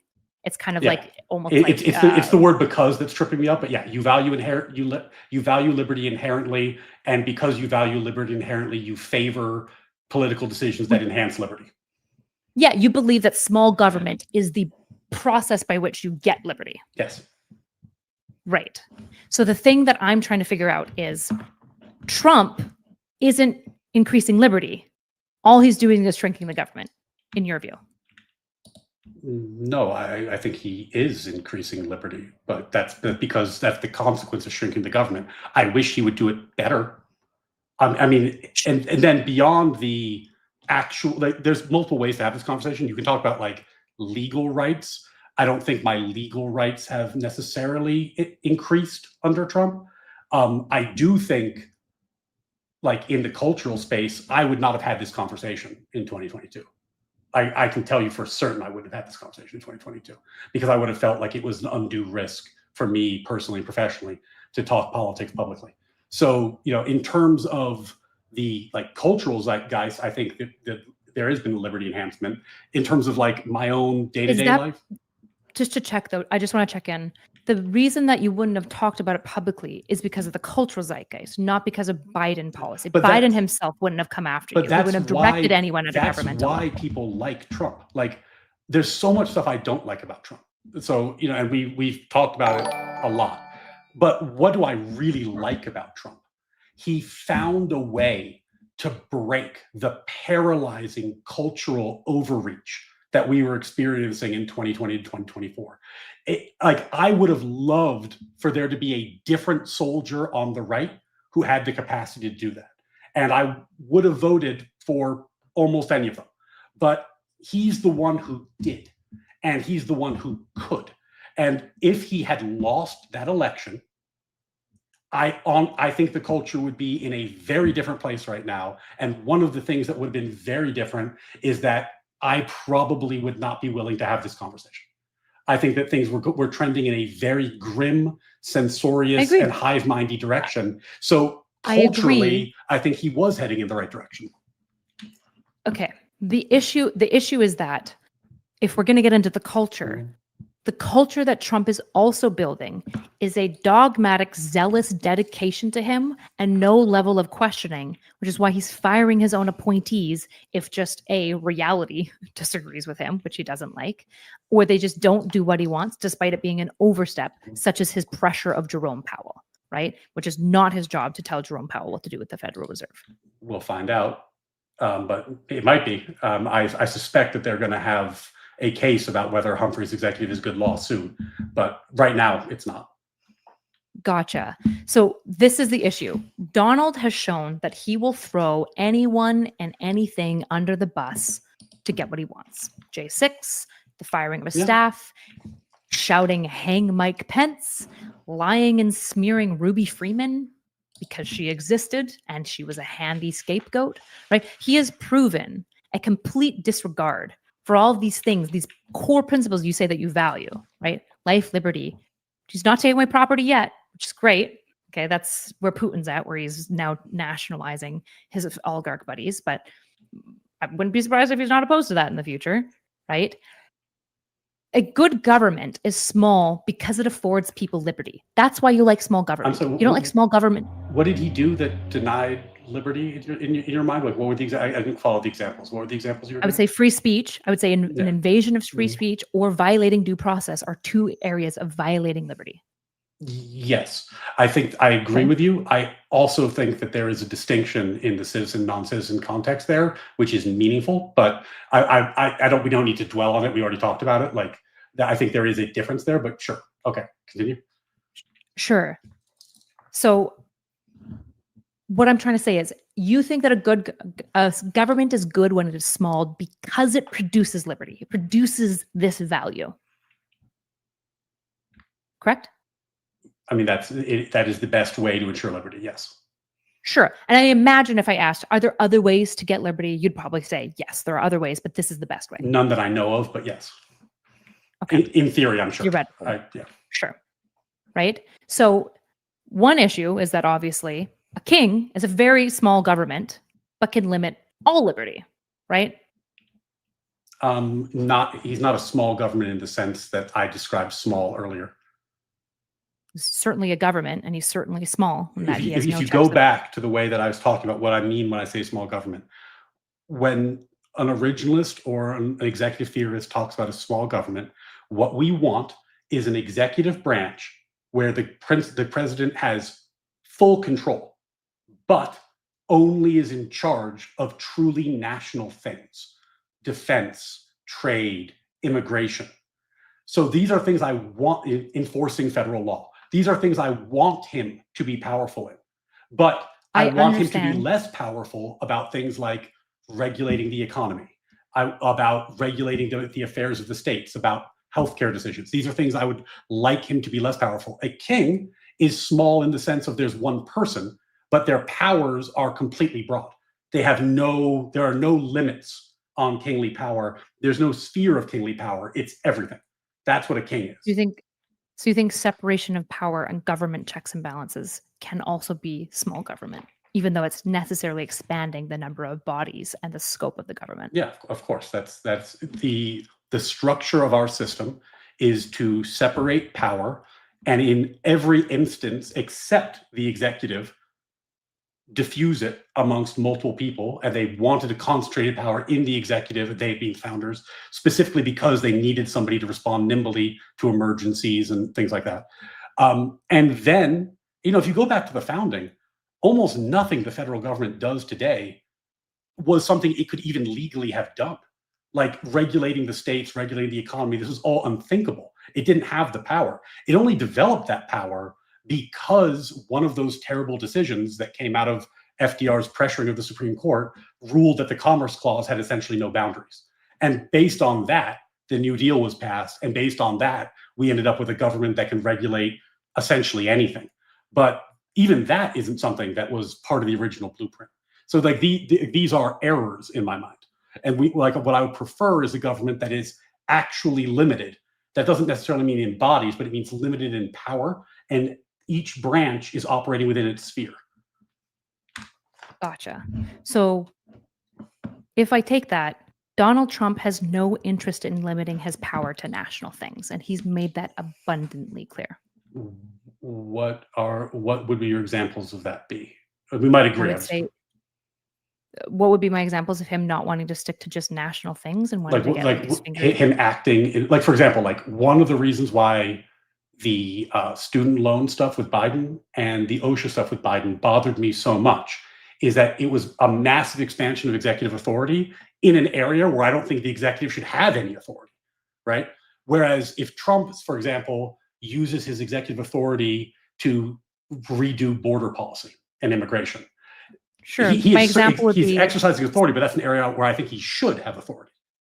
Sure. Sending the National Guard to a state that is rejecting to have it there and says that our police are sufficient. We don't want the National Guard. So this is a great example. And actually, this is the one I was talking about on stream last night. So like, this is one, like, if you were going to find the thing that was going to get me to like be as sharply critical of Trump as is possible, it would be this one if he is deploying National Guard to do something like local police work, which is what has been alleged that he did. On the flip side, like in the Ninth Circuit, when they litigated the LA case, they ultimately ruled that he was using the National Guard to protect federal interests and to allow ICE to do their jobs. Now, there's a posse comitatus case that came after. That's going to be appealed. We'll see how that turns out. DC, very different. There's no state interest there. That's federal territory.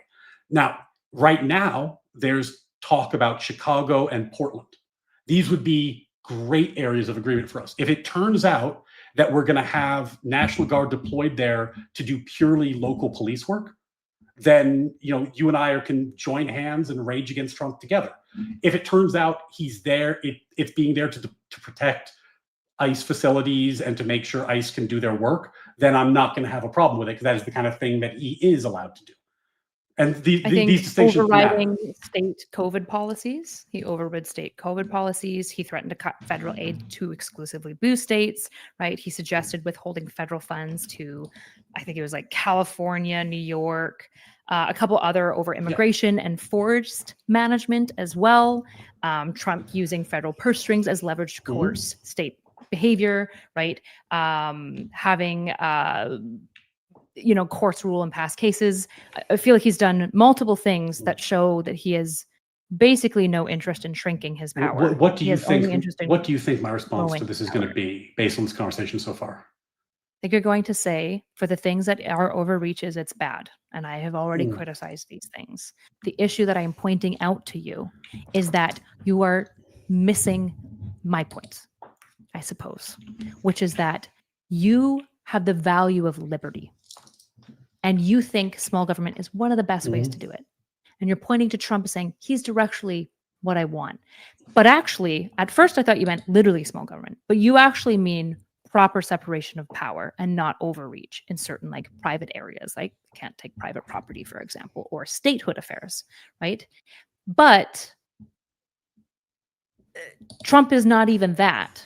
We can also think of examples where that small government does infringe on liberty, and Trump has infringed on liberty multiple times. And you're saying, well, he's good because he's going in the direction of small government, except he's doing multiple governmental overreaches. Seems like he has no interest in a small government whatsoever. He is saying that he has your principles. He's robbing you of your principles and LARPing as though he cares about them, while not actually enacting them meaningfully. And you're saying, yeah, I prefer that house. I prefer that to the alternative of the total abandonment of the principles. Yes. Like, I prefer that somebody is aiming in the direction and fucking it up, because I would have preferred somebody who aimed in the direction and got it right than someone who is going in the opposite direction.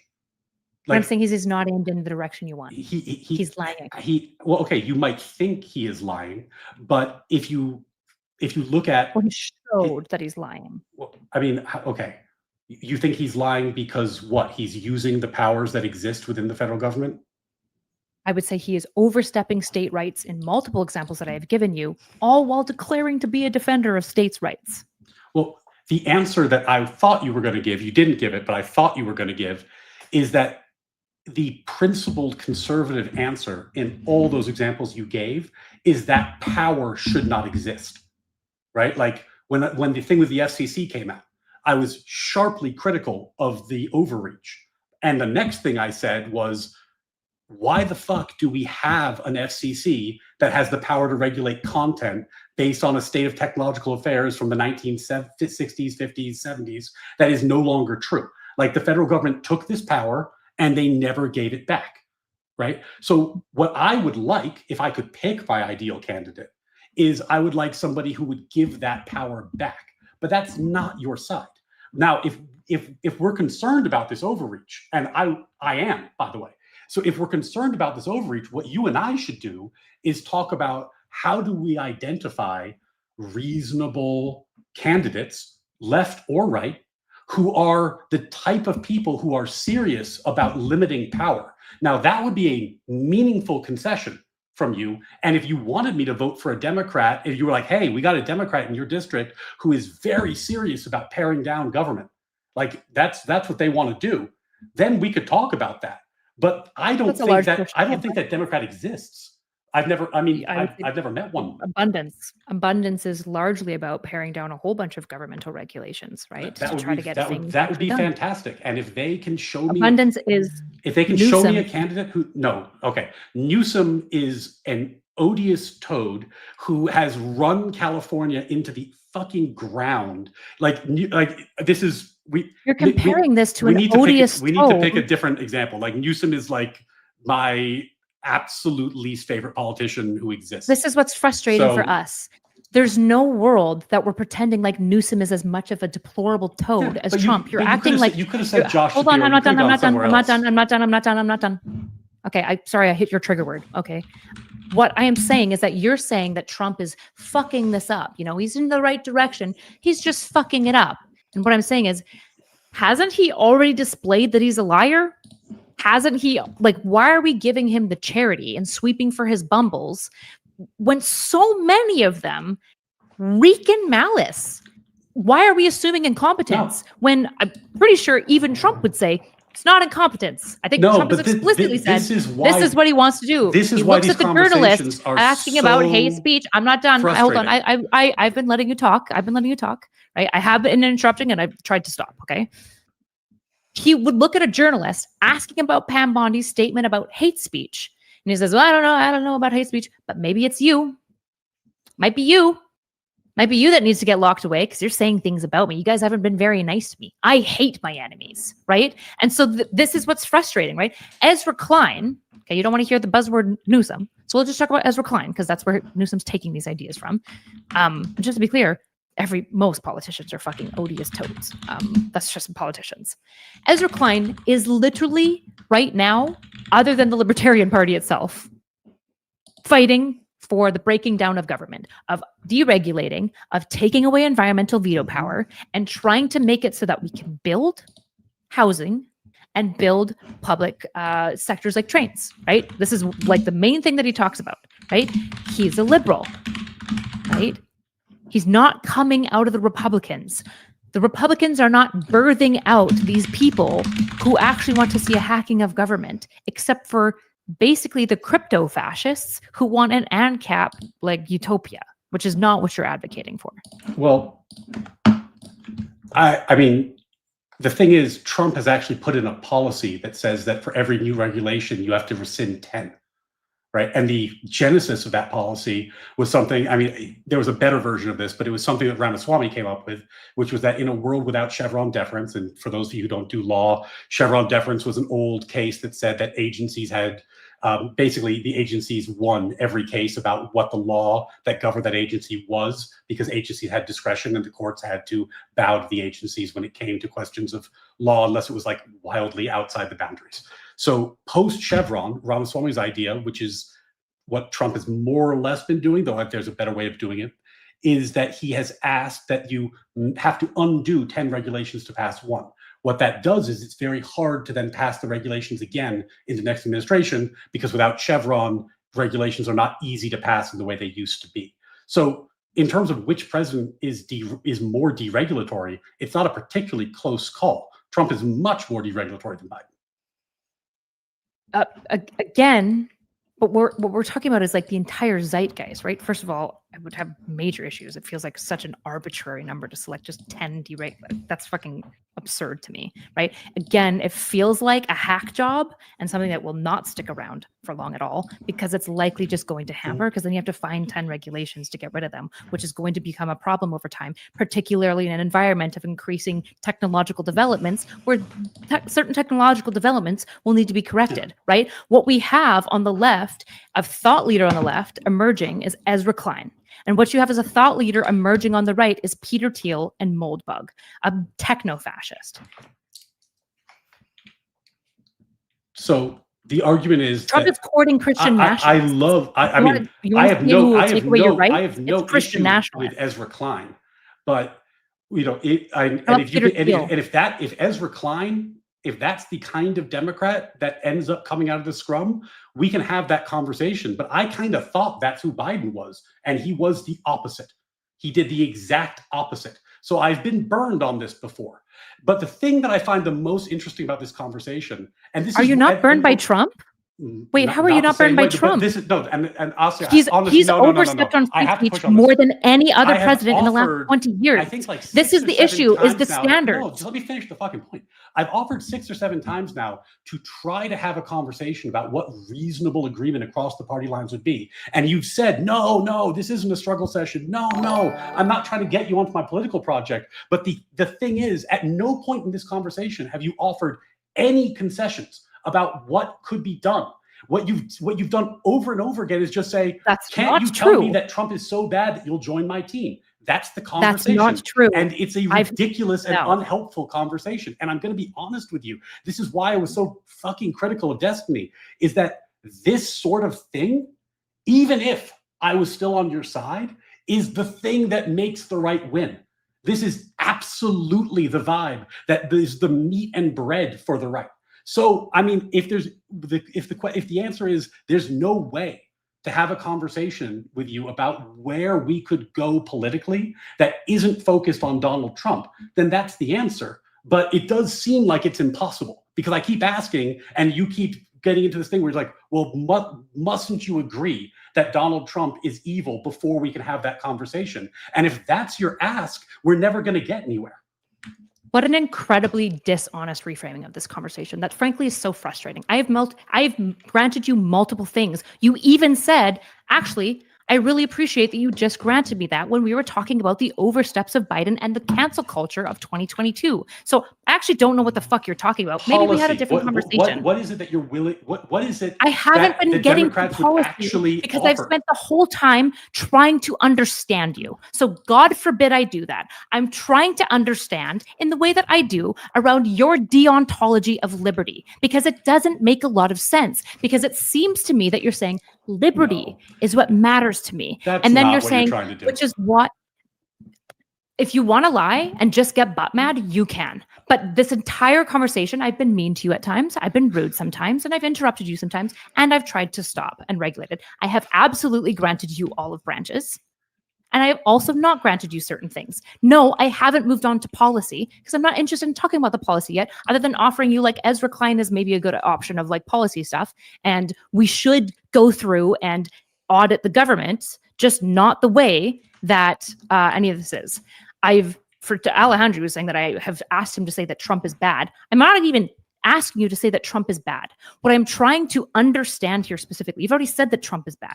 What I'm trying to understand here is if your principle is of liberty, it feels as though what you're telling to me is I got burned in the mouth because I thought that Biden would stand for reduction in government control, and he wasn't. He was the opposite of these things. And what I'm saying to you is it seems as though we're looking at a president who is even more in violation of the principle of liberty. And you're just willing to overlook it because you're like, yeah, but like he's hacking regulations, man. And it's like, what are we talking about? Is your principle liberty or is it not? Hacking regulations enhances liberty. violating free speech. That's why people who want to hack regulations want to I hack agree. regulations. Wait, I agree that getting rid of regulations is liberty. So then your example of the example of the thing that I pointed out, I think you agree, is liberty enhancing, and that is my You are exact. literally giving me less charity than Trump. You're unironically giving me less charity than Trump.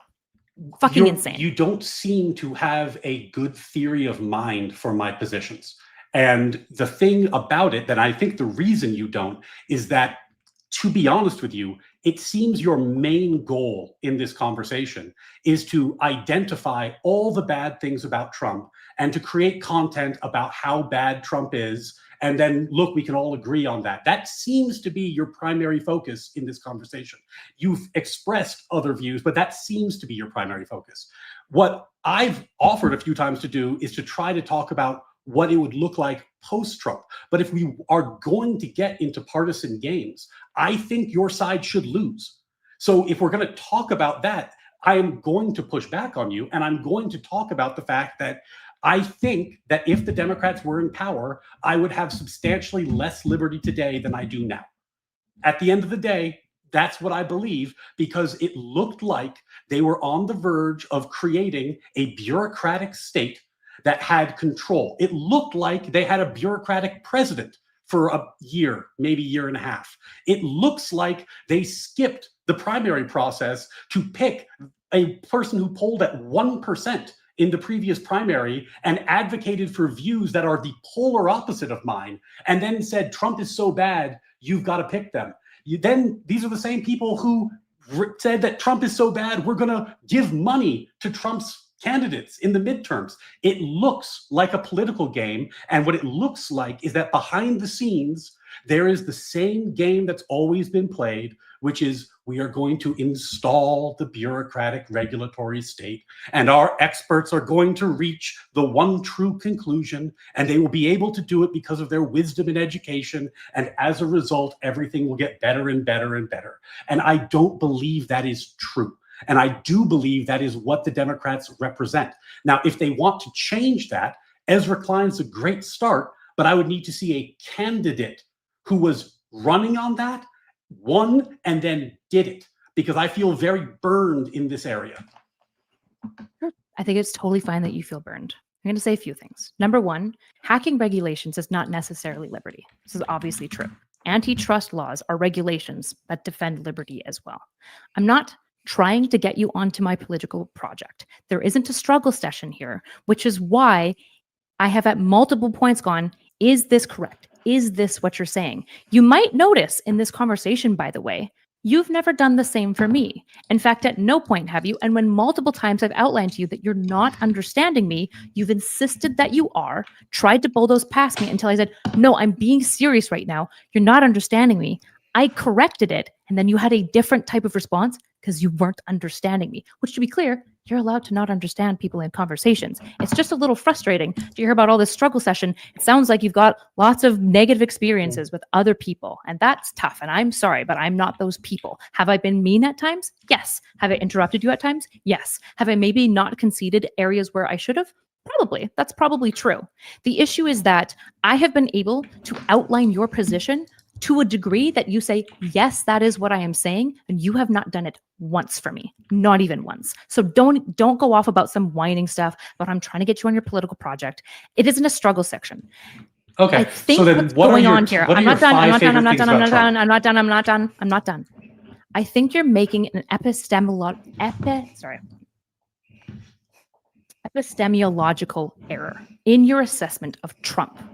I'm engaging you in more philosophy than politics. And the reason I keep coming up with examples of Trump being bad is because you keep asking me to substantiate why Trump is anti-liberty, anti-constitution, and a liar. So don't get mad at me that I'm going into philosophy to understand your philosophy, by the way, because you haven't asked about mine. You're certainly not interested in my philosophical system. In fact, you've mostly been fighting ghosts when you talk to me. Do you know what my philosophical system is in any way, shape, or form, and how it shapes my political beliefs?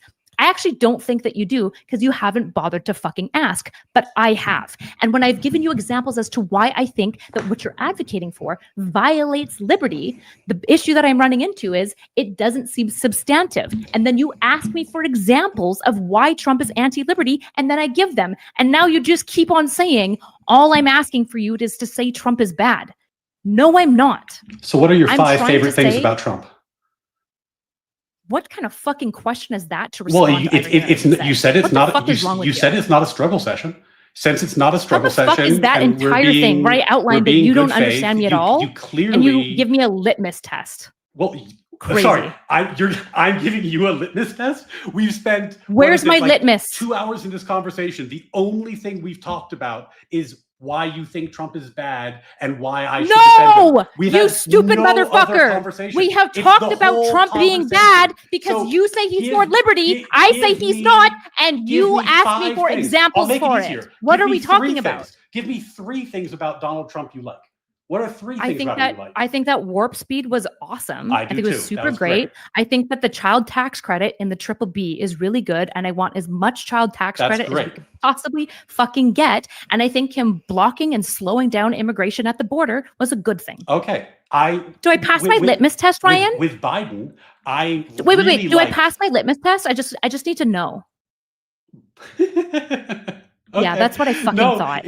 Unbelievable behavior from you, by the way. Unbelievable? No. Try to summarize my position. Try to understand my position. Go ahead. Summarize my position. Because I've done it for you multiple times to the degree that you agreed that I understood what you were saying. Your turn. Give it a fucking try. Go. Summarize my position. Your position is that I should deny support to the Republican Party because Donald Trump is so bad that it must contradict my ideals, despite the fact that I disagree. Not quite. Okay, how is that wrong? I think that you should do multiple things, not just side with me, but do anything to federally give him less power, which can include abstaining from voting, right? Or voting for Republicans, who I wouldn't want to vote for. I don't want you to vote for Republicans. That would not be part of my political project. Voting for Republicans included that are anti-Trump. All those things would be fine with me. And I am trying to understand how you can say that you are for that Trump is in the direction of liberty when we have outlined multiple examples of how he is not in line for liberty. Yeah, that's what I'm trying to. He's not good. He's just better than the alternative, and he's bad enough, by the way, that I didn't vote for him because of the concerns I had. But the issue that where we have the real disconnect is that I'm not sure, and maybe it's because I don't know you that well. Maybe you have many conversations about this, and I'm unaware of them. But I don't think that you're giving credence to how bad the Biden administration was for those of us who thought that he was going to govern like a centrist, and were willing to go out on a limb and say, I'm going to vote for Biden because I think that he's going to do something that's going to be in a centrist direction, and it's going to make the country be sane and heal. The fact that he was the absolute opposite of that is a very serious problem now when we're trying to find ways to find common ground. The reason I asked you about nice things about Trump isn't because I'm trying to litmus test you. It's because I've been desperately trying to find some way to talk about what the future of the country looks like post-Trump with you, but it's not a conversation you have had interest in having. So if the conversation has to be about Donald Trump, then it has to be about why I think the Biden administration was worse than him as a choice. And we can have that conversation. We've been having it for hours. But if that is what the conversation has to be, that's what it is. I was hoping that we could reach some other issues, but this is the one that you've returned to time and time again. That's why I asked the question. Yeah, I've returned to it time and time again because I'm trying to understand your epistemics of how you think about this, because your epistemics, as a deontologist especially, doesn't belie the outcomes. Okay. And you haven't really squared that circle. So if you want to talk about policy, if you want to just abandon that now, because you already said very tired of this circling, so we can just move on. We can talk about the policy. I'm delighted to. The Biden administration and by extension the Harris administration would have instantiated racism into law, would have appointed living constitutionalist judges that eroded the Constitution, would have continued having absolutely no border policy in a way that eroded the rights and freedoms of the citizens of the country, would have continued to build a bureaucracy that would have been invisibly restriction our rights as we continued, would had have one of the most would have bipartisan immigration bills ever, would have right? It just got struck continued down to by support Republicans things for like Trump. de facto quotas for race, for gender, for orientation in NASDAQ, in public companies, would have continued to use Title IX and other regulations to stifle speech on college campuses, would have continued to invisibly use social media to reduce our liberty and censor us. So yeah, directionally, I think all that's pretty fucking bad. So when you say, is Trump doing what I want him to do? My answer is no, he's not. But I still think he's better than the alternative, and that's what voting is. So the alternative, if you want me to be like looking for a Democrat or looking for a non-vote, needs to get better. It just needs to get better. And if Ezra Klein is the wave of the future, that's better. If Josh Shapiro is the wave of the future, that's better. These things are better. But that's not the take I've gotten from Democrats I've talked to recently. If anything, it seems the opposite. It seems Mandami is the future. It seems like I talked to Pisco and he's gonna argue with me about Trump and then co-host his show with a communist. So I get the sense that actually it's going the other direction, but I would be delighted to be wrong. I would be delighted to be wrong. Ezra Klein is the liberalism that I am fighting for. And that's the future, I think, of the country. I have been openly, vehemently opposed to the inclusion of communists. I think it's insane that we ever pretended that they were one of us. They're not one of us at all. And I agree. I don't think Pisco should do the show with Straight Aid, but that's all mostly personal. Fuck that girl. I hate her. Ezra Klein. I don't know her, but when I saw the clip of her being an avowed communist, I was like, because just to be clear, Pisco and he calls me a frenemy. We move in the same circles. We know each other. We're lawyers in the same legal community. Pisco's a great person. So he's genuinely really I rag on him a lot, but I'm not like an enemy of Pisco's really. But I would say that like I have the same moral revulsion for communists that I do for like actual Nazis. So hosting a show with a communist is like, oh shit, you might be hiding your power level. Like we might have a deeper moral divergence than I thought, because it wouldn't occur to me to do that. Not because she's a bad person, but just because the beliefs she espouses are actually evil. So that's tough. So what I would basically say to you is my belief is that Ezra Klein is a better representation of the silent majority of the left, and much as how like you have been silenced and like held hostage by like the super woke cringe shit and like that whole zeitgeist. I think the liberals also were very much held hostage to it. The problem is that we also invited it in, right? We like made we made a deal with the devil in that way, right? It's tough because I think Nazis and communists are both bad. Nazis are worse than communists, especially like broadband communists. Like Stalinists are as bad as Nazis. Yes. No, I view it as Nazis are like communists are like fascists. No, Nazis are like Leninists. I would say Nazis are like somebody who stabs you in the alley and takes your money. Like they're overtly in your face evil and you see it instantly. Communists are like Bernie Madoff. Like you have a government full of white collar criminals. Suddenly you can't afford bread and everyone's killing each other and you don't know why. Right? I don't think they're better. I think that they're better at hiding what they do. Yeah, I just think communists are pretty equatable to fascists, and I think that Nazis are pretty equatable to like Stalinists. I mean, I think communists could be fascists. I think that the essential problem with communism is that its goal is the elimination of natural rights. That is the goal of communism.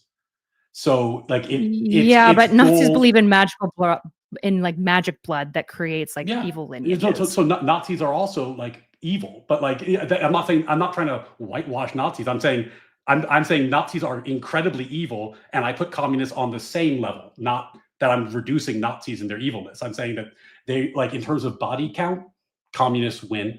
In terms of suffering and misery induced, historically, they win. They just have done more mass atrocities than the Nazis did, though the Nazis were horrible. And the problem with communism is that it's attractive. And what we have right now is in academia, it's popular. Like it is actually a popular viewpoint to deconstruct the society, to try to get to this kind of like utopian vision where everything will be swimming and will be classless. This is actually a thing. Yeah. Well, I mean, how many open Nazis are there in academia versus how many open Marxists are there? It's not No, particularly academia, close. I would agree with academia. The issue is that now we have this like tech crypto fascist rise up where people believe in like magic blood, and Peter Thiel like unironically thinks that like Greta Thunberg is the antichrist, and that like you magically hold certain traits within your blood and evilness is one of these things in your blood, right? And that's somebody, by the way, that Trump is cozying up to, and not just Trump, a large swath of the conservative punditry and Republican punditry are cozying up to this, right? And so I like the problem is that like Mamdani is having a very successful campaign in large part because he's appealing to populism in a time when wealth disparity is at its greatest, right? It's a huge problem that makes sense why populism is popular, but Mamdani is certainly not the norm. Ezra Klein is much closer to the normie, right? There's a lot more just like standard libs than there are Mamdanis. I agree that he's popular because of the populist stuff, but even within like the DNC, there was this huge issue where people were super angry at most liberal Democrats because they don't like Mamdani's policies, like at all. They're vehemently opposed. They should be opposed to them, and I'm glad that they are. I'm glad that they are. But do you hear what my issue is here? Like the point that I'm getting at? Because maybe I didn't articulate it. I think the point that you're getting at is that there are Democrats on the left who are closer to something that I would find palatable, and hopefully they win the power struggle on the left, is what it sounds like. I don't know that they will, but hopefully they do. I would basically say that I think there's a larger portion that is the Ezra Klein pilled. Like the abundance movement has multiple chapters already across the country. There's multiple abundance projects. It's like a whole wave popping off. The issue is that most of the people that get involved in these types of spaces aren't political staffers, right? They aren't like going on and doing punditry.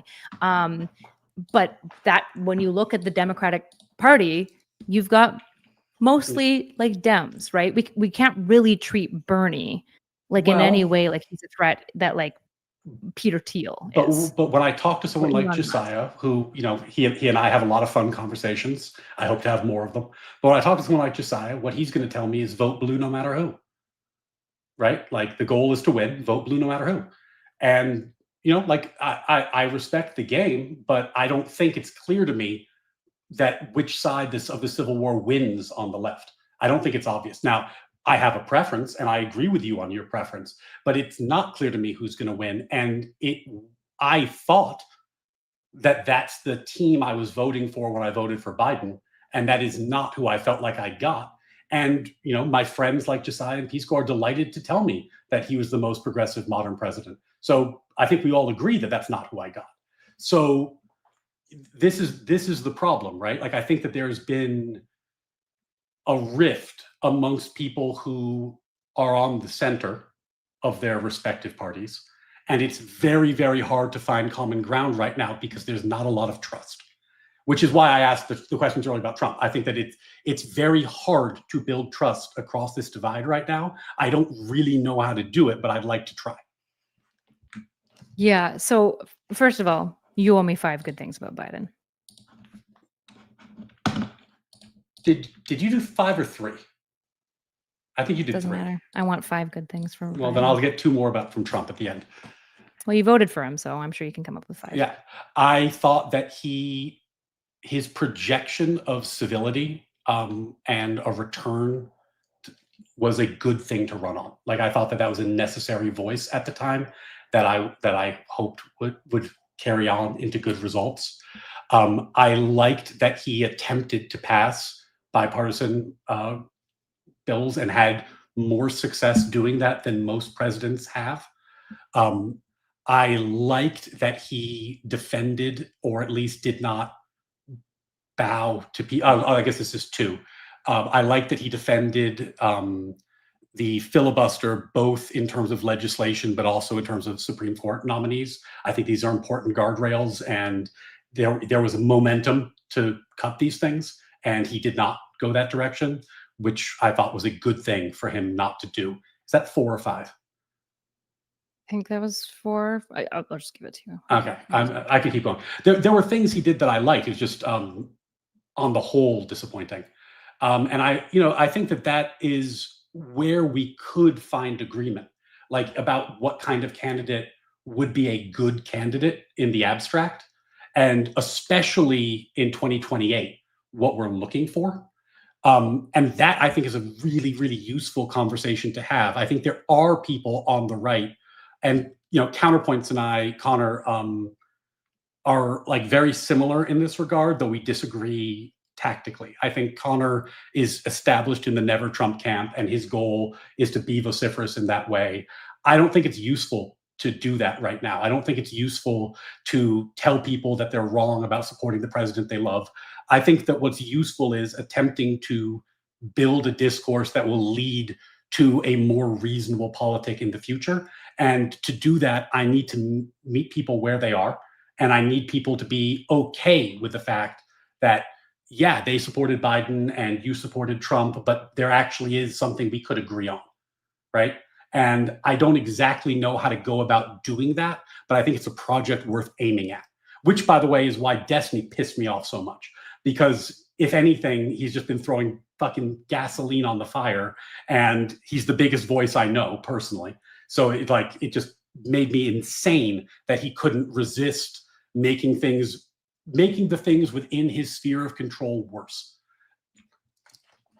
Sure. I guess the issue is like this conversation where like I'm advocating for bridge building and I'm advocating for like talking to our opponents and stuff like that. This type of conversation, like it's very strange because you said civility is like a pro that Biden is. He's very civil, he's very polite and stuff. But you also said before that you think it's just hiding nefarious intent. So it's like, it's not that I'm going to make you like give another pro, whatever. But it's like, it's not even a pro. Like you obviously don't actually even think that his civility is good because you've mostly used it to suggest that it's veiled nefarious action, right? And so it's very tough because when I look at the situation, I said, who do you think, what did I ask you, Biden or Trump? It was, what was it? It was a question of who I think has like building a zeitgeist of like centralizing power more around him. He said Biden. And it's like, it's obviously Trump. It's obviously Trump. There's no world that it's Trump. Okay. Right? So if we disagree on that, what is our path forwards? Because I don't want to rehash the argument. I already gave you my argument. You gave me yours. I think we've done it. Sure. But, I mean, if you want to rehash it, we can. But let's say we disagree on that, right? What is the path forwards for people who disagree on, and this is a big disagreement, what the proper shape and scope of the federal government should be? That's not a small thing to disagree on. So if we disagree on that, what do we do? How do we build a bridge given that disagreement? I think it's very tough because the asks that you have of the left feel incredibly unfair if the left doesn't agree with you that small government leads to liberty. The left would say there's lots of things that lead to liberty. Regulation can lead to liberty. Smaller government can lead to efficient government can lead to liberty, right? Giving unique hand up to people who are disempowered. Some people on the left might believe is liberty, right? But you care only about the small government. And so it's very tough in this situation where as a result of something that is just kind of left versus right, like left is generally like more open to like larger government and like strong institutions and like a lot of government checks and balances, right? I like actually that the president doesn't have all this power and that there's more checks and balances against him. I'm actually not opposed to a lot of the checks that Biden tried to build into the presidency. Right? I think that these things were good. I think that the president has a little bit too much power. It's a little bit too close to the God King, right? And you disagree with that. And so we're left in this situation where you're pointing to Biden, who never did J6, who has, just according to FIRE, not even just Biden, every president before Biden, including Trump's first presidency, had less free speech and violations and free speech infringements than this presidency has alone, and it's not even been a year, right? And you're looking at these two things and being like, but Biden's just so much more evil. And so it's like, hold on, the way forward is very tough on the left because the left wants to say, we want to make sure that somebody like Trump can never happen again, and trust that the right won't be so brain broken to elect somebody who violates all Christian principles to the Christians, right? And presumably has no respect for the Constitution. What do we do? And so I don't know what the build forward is, because it feels like the concessions you want from the left is laying down everything and making the pathway for JD Vance to be the worst Trump. Well, see, 'Cause he's the smart. thing is, if you go back to like McCain, right? And I remember that because I'm old enough to. There was that moment where a woman in the crowd said that Obama was a bad person and an Arab. And McCain responded and said, no, he's not an Arab and he's a good man, right? Because McCain was the kind of guy who would take down the temperature in that way, who was about, respecting the process and trying to make sure that we all had some kind of common moral ground, right? Mhm. What happened next was that McCain was labeled as a vicious racist because he said Obama's not Arab, and maybe he meant that Arab people aren't good people, and that's why he said that. And that turned into an attack about McCain being a racist, and as a result, that was one of the more effective campaign tactics. Like, it hurt him in the election. Now, fast forward, what we get is a Republican candidate who broke the political machine and doesn't care about being called a racist and doesn't care about being called names. And that is, and I said this earlier, so I was going to do the callback, in order to push back against a choking cultural zeitgeist that just felt terrifying, that felt like we were on the verge of using the power of law to enforce really terrible ideas, like the ideas espoused by Ibram X. Kendi or Robin DiAngelo, or the critical theory I was exposed to in law school. It was ascendant, and it seemed like it was on the verge of becoming a day-to-day reality. And I mean that literally. Like, NASDAQ was actually pushing a rule in the Biden era to have, I think it was gender and race quotas or diversity quotas broadly on the board of NASDAQ companies. ESG was a huge thing. There was a huge push to push these ideas into our day-to-day lives and make them a permanent fixture. Trump ended that. He ended it. It's done. Like, it's dead on arrival right now. It might come back later, but it's done right now. The problem is it's asymmetrical. The arms you want me to lay down are this particular cultural warrior, and the arms I want you to lay down are these terrible ideas that leak from academia into our society because he's the only game in town to fight them. If I had a different game, I'd play it, but I don't have one. So, like, that's Trump to a very culture difficult. warrior, like equating Trump to just this like culture warrior person is just like, I'm sorry, it's just so dishonest after everything we've talked about. How is that possibly dishonest? Like, because he is violating multiple constitutional rights. He is violating. He's not just like a culture warrior. But those aren't the things I was talking about. Like, it's possible for him to be bad on free speech and good on something else, right? Like, I mean, you would concede that. In the same way that Biden can be good on some things and bad on some other things. Yeah, that's why I asked you to say good things about Trump, and I said good things about Biden, so we can admit they can be good and bad at the same time. My point is about issues I very much care about. You don't care about them. That's fine, but I do. Just like you care more about having repudiations of Trump on the right than I do.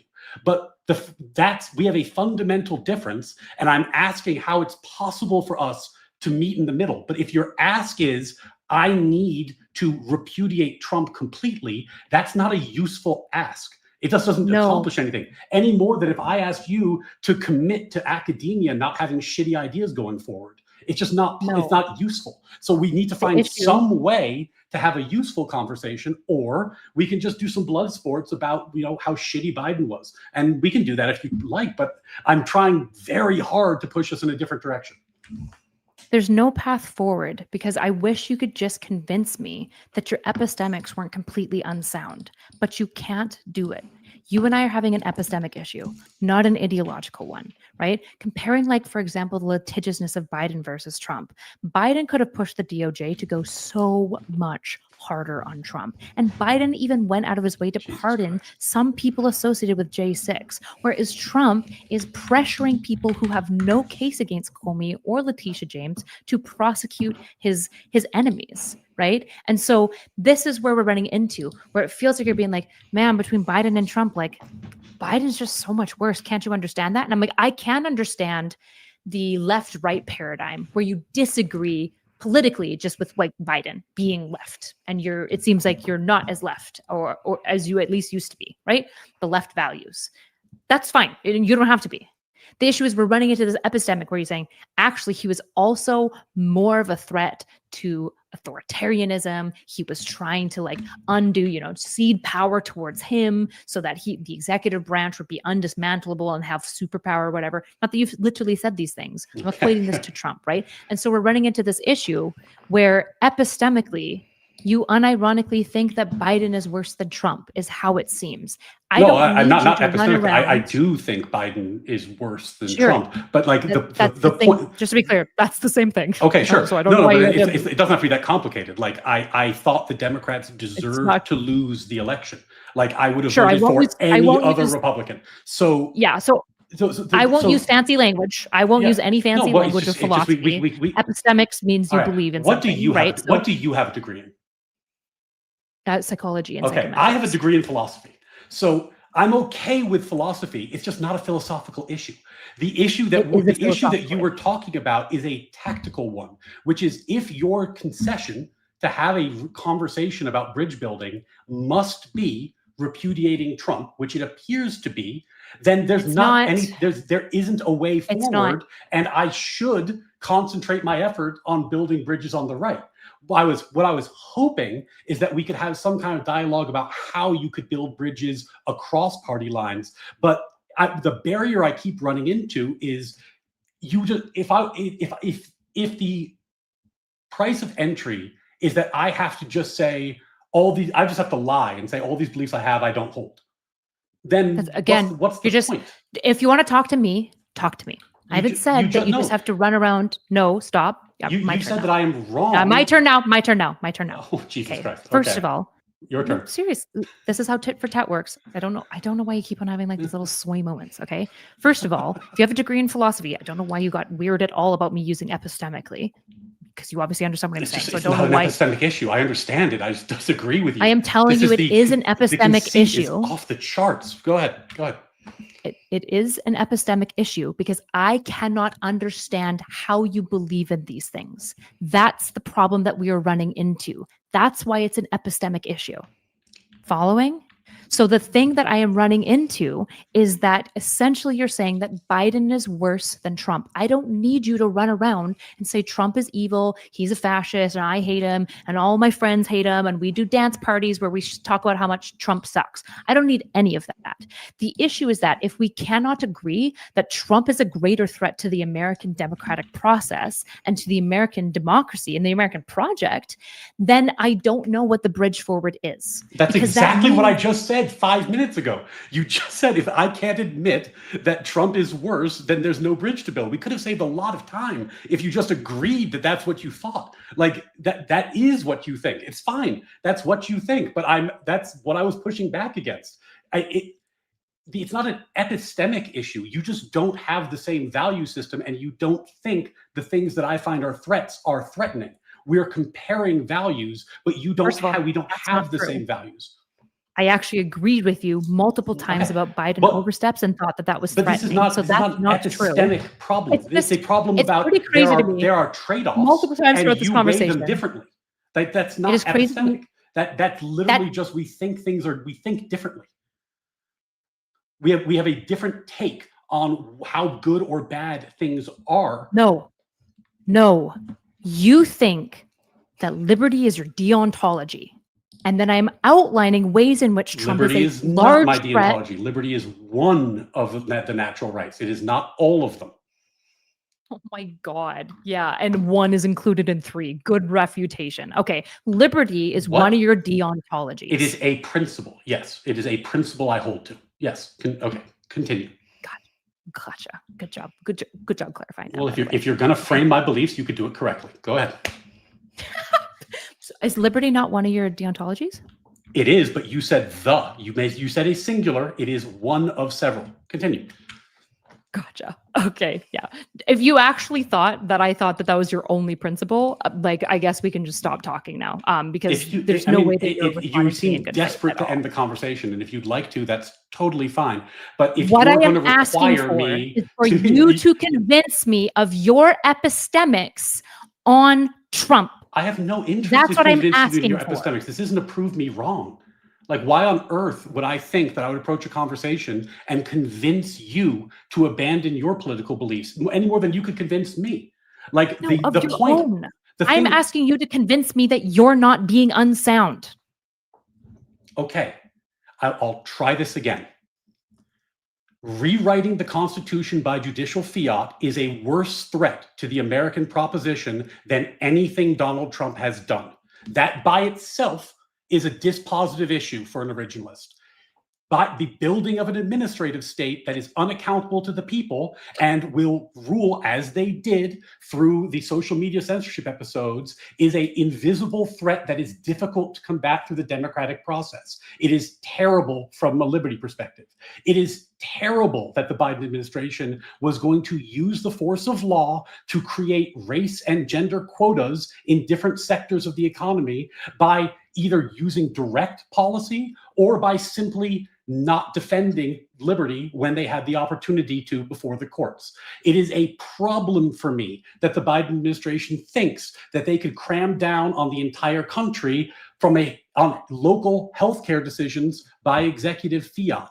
It is a problem for me that the Biden administration thought that they could forgive student loans unilaterally without addressing the actual underlying problem, which is more of a policy problem. But these are some, not even all, but some of the many problems about the Biden administration I have described. We haven't even talked about the president by bureaucracy or the announcing of Harris, but let's add those to the list. There are problems with Trump, and I am happy to concede those. And we can have lots of conversations about those. But it's not an epistemic problem for me to say that I find these issues that I live with Biden to be more concerning. Like, if you can't come to the place where you realize that this might be more concerning to me, the problem is that we don't understand each other. And I don't think we're going to agree on the underlying values. Nonetheless, I have looked for ways that we maybe could build some bridges. But if the answer is I have to concede that Trump is in fact worse and Biden is in fact better in order to build a bridge with you, then we're not going to make any progress.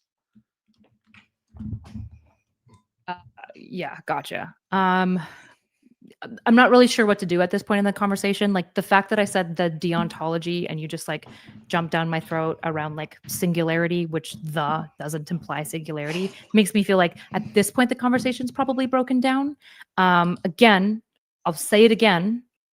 The thing that isn't an issue isn't that we don't have different values. You don't even know what my values are. You haven't asked, actually. You have no fucking clue.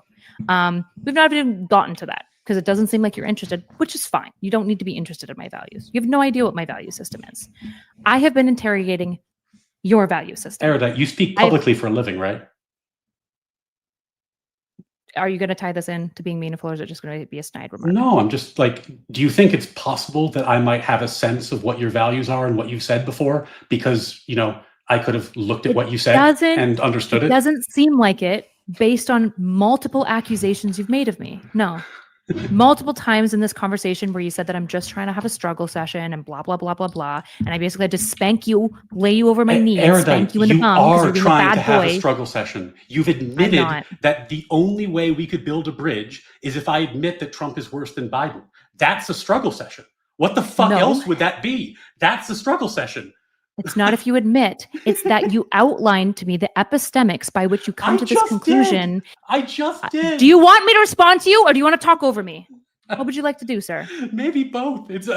I think that you are then so I don't want to talk to you. The victimhood bit at this point that the main thing you're doing is just trying to do meta conversation to avoid the fact that I answered your question. We just disagree. And it is a struggle session. And I know it's a struggle session because the whole point of your conversation is for me to admit that I have made this error. That's the Nope. point. That's the thing you keep asking Nope. me to do. Okay, Nope. you didn't ask me to say that that Trump is worse than Biden because my epistemology is garbled. That's not your point? Nope. Okay. Okay. Do you want me to say my point again for you? I would be delighted. Okay. So I think I have a decent understanding of what you value, naturalists, all the natural rights, all these things. I'm trying to understand, as somebody who values liberty, not only liberty, we won't make that mistake again, other things too, but liberty is one of the things that you value deontologically. I am struggling to understand how, when you talk about Biden, there's almost no charity. You're quite brutal, which you're welcome to be. But when you talk about Trump and all of his violations of liberties, which are, even according to the source you were using, admittedly further in scope than it's unprecedented. I hate to do it again, but it's the source you were using. Fire was your source. It was you were not talking my about source. fire. It was your source at the very like beginning fire. of the conversation. I'm a member you brought of up fire. You said that you like fire, them. and you were talking about the free speech thing and that they had done a good job. And then I brought up a source of fire. So it's not my source. It's your source. You brought up data from fire. It's your source. It's not my source. Okay, King. Whatever you need to say. My issue is that it's not like a confusing point. It's pretty simple. Go ahead. The source that you voiced as trusting has come out and said that the violations of free speech are larger. So I am trying to understand how it is possible that you see Trump as less of a threat to liberty when he has done almost exclusively steps towards violating liberty. And you have mostly just held to, yeah, but he's trying to shrink government, which isn't actually necessarily promoting liberty, because as we've talked about, deregulation doesn't necessarily mean liberty, right? Because antitrust laws can create liberty. So I have laid out a number of things that Biden did that were against my principles. If that's insufficient, then I can restate the things Trump has done that are helpful toward my principles, and again, concede that he's done things that I disagree with. Would that be helpful at this point? Because I've given you these examples. You just seem to weight them differently. And that's fine. That's because we have different values. But I'm not sure what the utility is of giving you the same examples again and again and again. If you want me to, I can. Is that what's be helpful at this point? I don't think there's much going forward. I guess to outline my perspective, when you give me arguments as to why Trump is better in the areas than Biden, you seem to mostly give me reasons why Biden is more left-wing than Trump. When we weigh the anti-liberal, anti-constitutionality of Trump versus Biden, it feels like I am able to give more examples in Biden's favor or against Trump than you, which is why I'm having a hard time understanding, as somebody who values liberty as a deontology, why you're weighing such things when the things you push against Biden are, some of them are anti-constitutional, but most of them are left-wing, whereas the things I bring up about Trump are anti-constitutional. Do you think, and I don't need you to agree with my assessment of this, but let's just assume that I believe it's true. Do you think having unelected figures amend the Constitution unilaterally by fiat is a good thing for upholding the Constitution? Do you think that No. Yeah. So that's a core originalist belief, that the types of judges, and we've seen, unfortunately, Justice Jackson, who Biden appointed, are very willing to rewrite the Constitution based off I'll see if I get the quote right, like the evolving norms of a liberal society. Yeah, she's a textualist. Yeah. She's like a pretty far left textualist. She's a textualist in the sense that people predominantly on the left, though on the right too, I don't want to make this all one side, play word games where she says she's an originalist. She is no such thing. She said she's an originalist? She did say she was an originalist. She is no such thing. I'd agree. She's not an originalist. No, yeah. She's an originalist in the sense that it's useful to say you're an originalist right now because the living constitutionalists lost the argument, right? But that is a huge threat to the constitutional order from my perspective. So the fact that Trump appointed wonderful Supreme Court justices is a big selling point from him from a life, liberty, happiness perspective. It's not a small issue. It's a very, very big issue. There are others. I could restate them if it's helpful, but like the idea that it's a one-way street with nothing on both sides is just not true. Gotcha. Do you want to move on to like what a good future could look like? Yeah, I would be delighted to.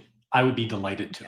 So what I've been trying to figure out in conversations like this, which typically go this way, by the way, I think that there's normally a contentious a couple hours of debate, and then we find some other things to talk about down the road, which my goal is to get to that.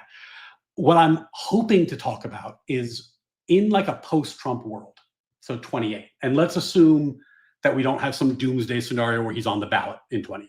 Right? Like, I don't think it's likely, but some people do, but let's just rule that out for the sake of doing it. What are the points of agreement that like the adults in the room, let's call them the sane center on both sides, could agree on, right? Because as much as it's fun to argue with you about this stuff, and I'm a lawyer, I like arguing. I don't take it personally, it doesn't bother me.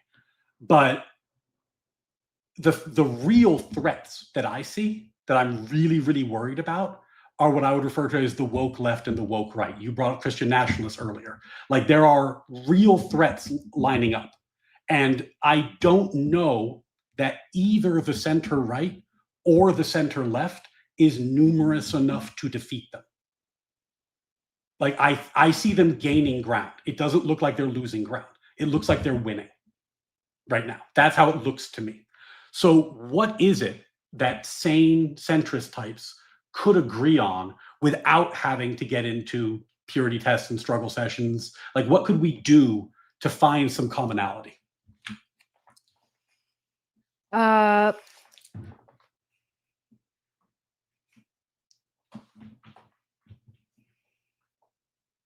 think it's very tough if we cannot agree to the level of threat I think that democracy is under. Like, I think we have different perceptions of that, right? Probably. I was obviously hoping that you could convince me that Trump is less of an existential threat than I think that he is. Because it seems as though you think he's less of an existential threat than I do, presumably. Yeah, so I don't think he's not a threat. Like, I think I started this. I know, I said more than I do. Yeah, I started this conversation saying, and just to do the callback, that I wanted to vote right and didn't because of that exact issue. So I'm not the guy to come out here and like do the robust defense of Trump in this area. I'm not the guy. But where we disagree is probably in severity and also in, and I think we've disagreed on this to death, so we don't need to keep doing it, the extent of the threat on the left in terms of the way that the culture was trending and what that meant long term. But we don't need to, I don't think it's useful for me to require that you agree with me on this or that I have to agree with you on this stuff. What I do think would be useful is to start thinking about what are, it's weird because you're Canadian, I keep forgetting this. Like, what are the like core American principles that we're looking for going forward that we can use to identify when somebody's out of bounds, right? Sure. So I think free speech is like basically something. So obviously there's like inciting and blah, blah, blah, the legal stuff that I'm good with. I'm good with the rules that America has around free speech, right? And I think they're really solid. I think free speech is fundamental. I think that the democracy dies when free speech is gone. I think any infringement from free speech needs to be hit with very, very hard retribution from everyone. I think that it's the best thing about America, frankly. I think free speech is a great one. I liked Wick's suggestion here, which was that I would like to see bipartisan support for an organization like FIRE. Because one of the things that really made me actually deeply concerned about the left was the way the ACLU morphed from a free speech organization into a general like left position advocacy group where they'll actually take positions contrary to free speech because they have more than one value now. And it's fine. Like we need impact litigation for all sorts of things. I'm not upset that there are impact litigators on both sides. I love that about America. But I was sad to see the ACLU stray from that principle. And FIRE takes endless shit They take endless shit. They take it from the left. They take it from the right. Like they take endless shit. So I would very much like to see that sort of thing. Like I think maybe that's something we could agree on. Like both parties should start treating fire like the ACLU of old. Like they're our barometer for free speech issues going forward. And we don't have to agree with them, but we should at least use them as kind of like the litmus test. And then we can have conversations about them. But get out of this thing where, I don't know if you I don't know how aware you were of fire back in Biden, but like the right loved fire under Biden and the left hated them.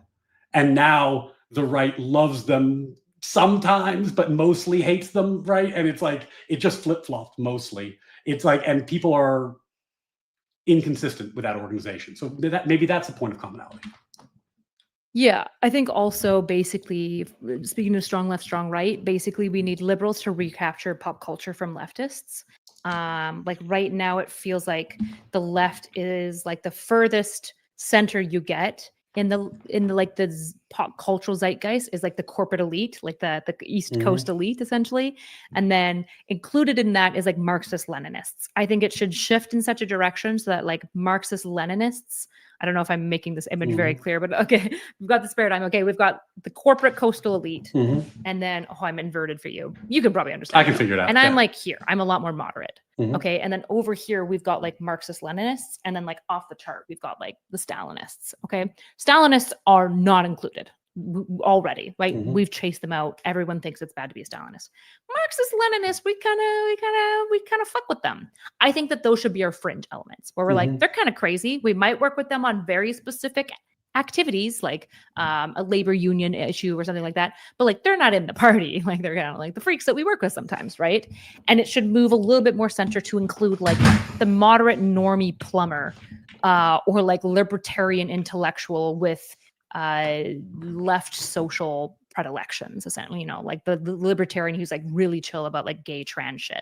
I think the Democrat Party would be best served if it included that. And I think honestly, right wingers need to completely excise and rebut the techno-fascists and the Christian nationalists, which they are absolutely cozying up to. Well, I think that there's a real threat there on the right. Wick and I did a few videos on the woke right earlier this year, and you know the way that I define the term, just so that people don't get mad at me, because every time I talk about woke right, I get like I lose all my fans because you know, my base is mostly on the right.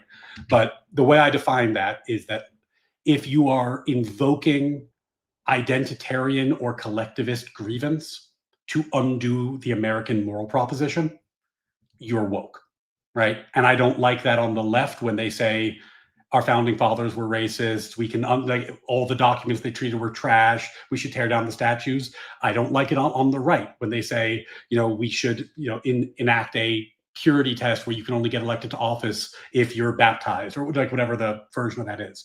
But I think what we need to start doing is being precise about it, right? Because like, I've never talked to Andrew Wilson, but the question I want to ask him if I ever do get to talk to him is, are you saying you want to form a political coalition that will vote for politicians with Christian values? That's well within bounds. But if you're saying, I want to do that, and then I want to leverage that political power to undo religious liberty, that's out of bounds, right? So like, and I don't know exactly who's who yet. And I think we need firm definitions because then I can apply them. I can say like, oh, you're a Christian right. You want to elect a lot of Christian politicians with Christian values. That's in bounds, right? You want to undo religious liberty, that's out of bounds. And then I can tell who's who, right? Right now, I think the lines are too blurry and we're all fighting about who's woke and who's not. So I think we could be more clear about that. Gotcha. I guess like kind of my last question for you, I guess, from a purely tactical like game theory perspective, why do you think Democrats should fight to bring people like yourself or Joe Rogan back into the tent? I think if I'm going to put on my Democrat hat for a second, like just like and understand like you know theory. You can take it you can take it as you will because obviously I'm not on your side, but like if I was giving tactical advice, right, to someone like Destiny. And this is not secret. I said this to him. I wish to God he'd fucking listened to me, but he didn't. So whatever. I don't think the left can win in a mud fight. They might win elections, but in the long run, when the left is at its maximally compelling, it's because they have a narrative tied to a great figure like Obama or Clinton with a lot of political talent who can explain in simple terms why they're going to make people's lives better in a way that sounds like common sense. And they need the moral high ground to do it. That's when the left is at its politically strongest. Getting into a mud wrestling contest where we're exchanging memes back and forth, and we're trying to see who can be the nastiest and the snarkiest and the sharpest, and then drive everyone into their tribal corners, I think is a playing field that is hugely advantageous to the right. I think that they won't win every election, but they'll win most of them. So amongst my many criticisms of what Destiny is doing right now, but people like, and I, by extension, sort of the people you're talking about when they're saying like, should we reclaim these people? I think that driving the tactics that way just won't work.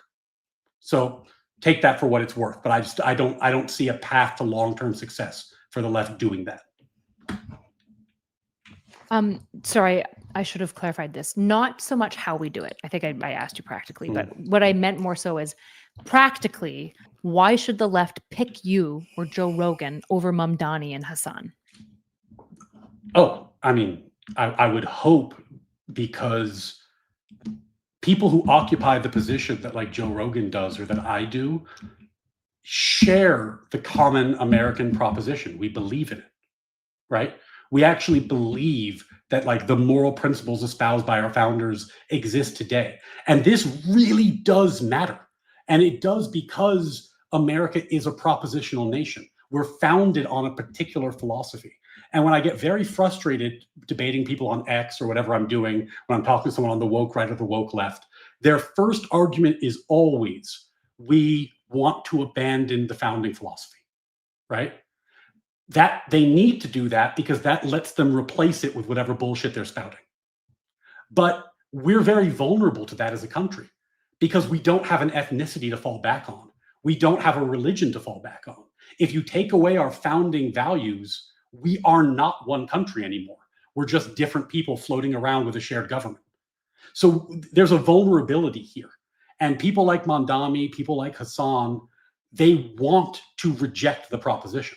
That's their goal. Their goal is a post-America America, just like the Christian right wants to reject the proposition. That's step one. And then step two is they build their utopia, right? I think those people have to be off the team, and I think they have to be off the team on both sides. Yeah, but if you think tactically, allyship-wise, progressives have been controlling culture, Hollywood, gaming, academia. Like progressives have been very effective at like kind of taking these things over. So like, is there benefit to appealing to like the moderate, or is it just like a principled position? Well, I think what it has to be tactically beneficial. Otherwise, people won't do it. Yeah, yeah, and I think that that's actually the real challenge. Is that there's people on the extremes are very loud, and they're magnified by algorithms. And right, like I will have an experiment I want to do because I haven't done it yet. But my theory was that if I went on X and just did a bunch of posts that used the phrase Civil War, I would get a tremendous level of engagement I don't normally get, because my suspicion is there are bots that are auto-liking the phrase right now. Like that looks like what it looks like to me. So one challenge is that we have an information ecosystem that is skewed towards the crazies. That's issue one. Issue two, and here this is not bipartisan of me, this is more of a rightist position. We let, I would say, fringe leftists change core institutions, like especially academia, in a way that we shouldn't have. And part of that is because people who are conservative don't tend to exist in these spaces. There's a chicken and the egg question there. I don't know the answer, but so one thing we need to do is not what Trump is doing, where he forces an ideological change through the power of the government. We need to actually start building institutions like Jonathan Haidt's Heterodox Academy. Or, we need to start, going back to the idea of the ivory tower and education not as a tool of social justice, but as a attempt to discover truth. So I don't know how to do that, but that's a project that I would love to be involved in. I have an education background. I have I think I could be helpful, but we would need to start building institutions that worked a little bit differently.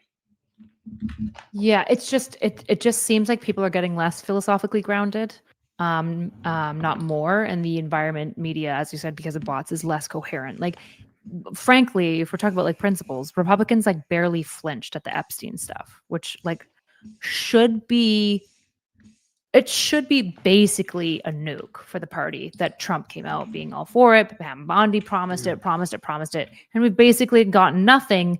And then people would go, look, I talked to JD Vance, and I'm going to stop talking about the Epstein stuff. Like, that should have been.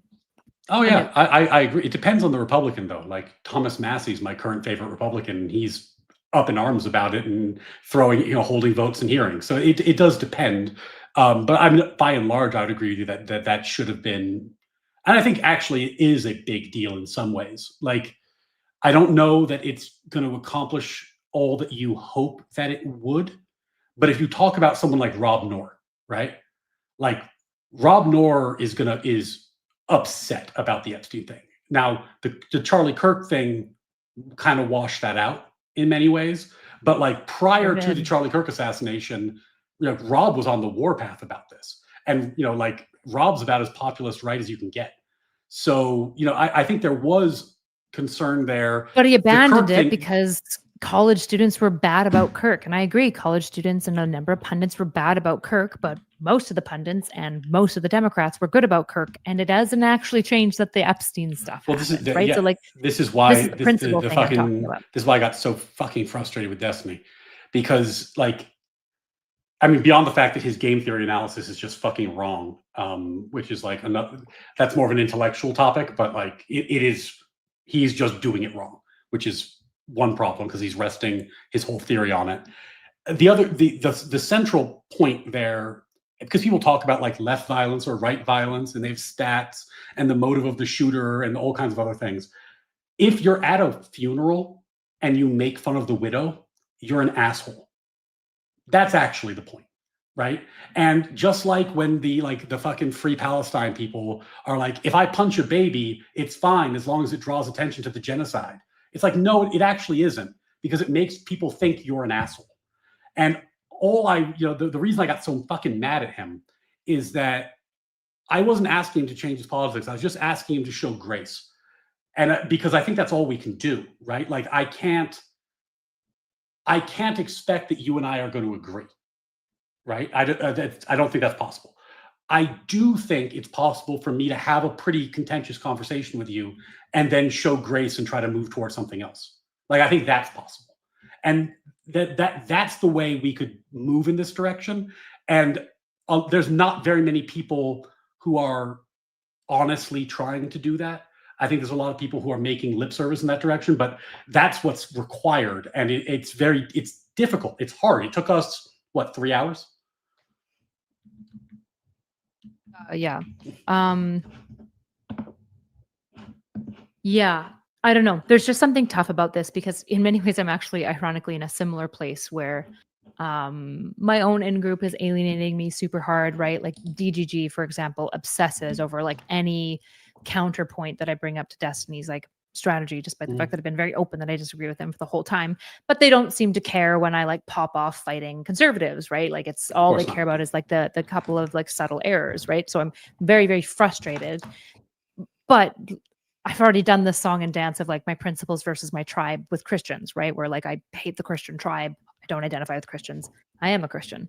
Right. So I've already done that song and dance. So nobody's gonna bully me out of my liberal perspective. I have to be convinced out of my liberal leanings. But the issue is that a lot of my friends disagree with me. They disagree about recapturing moderates. They basically look at moderates that are like tectone and will jump on this idea that it's like funny to catch them all when it comes to like immigrants, while like families are sobbing as they're being ripped apart, which we can agree that we might need to deport illegal immigrants and that like there's a problem with extended visas and people overstaying their asylum. And also maybe not revel in like families being torn apart as a result of this, right? That it just seems as though there's no balancing, you know.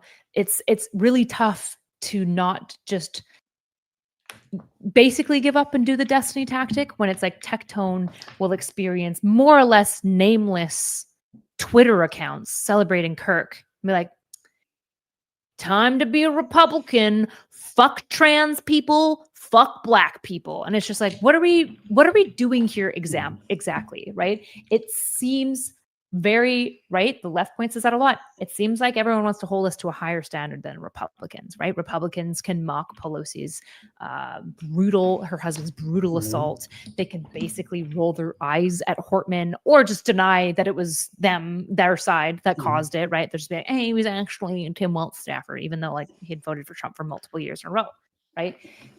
And so it feels like we've erected these dissimilar standards. Even in the fight you and I have had, it feels like essentially we have just like dissimilar standards where like kind of Trump can do fucking anything and do crazy shit. And you'll agree that it's bad.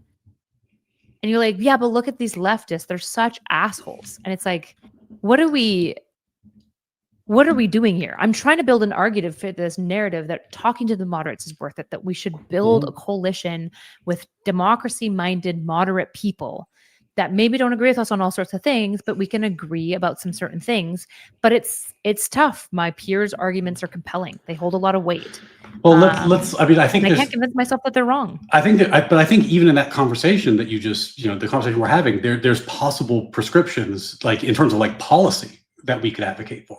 Like the one that I push for all the time, right, is like I am not a fan of ICE raids. The reason I'm not a fan of ICE raids is that ICE is not like a local police is involved in the community and has a different level of knowledge and understanding of the community and does a better job with this sort of thing.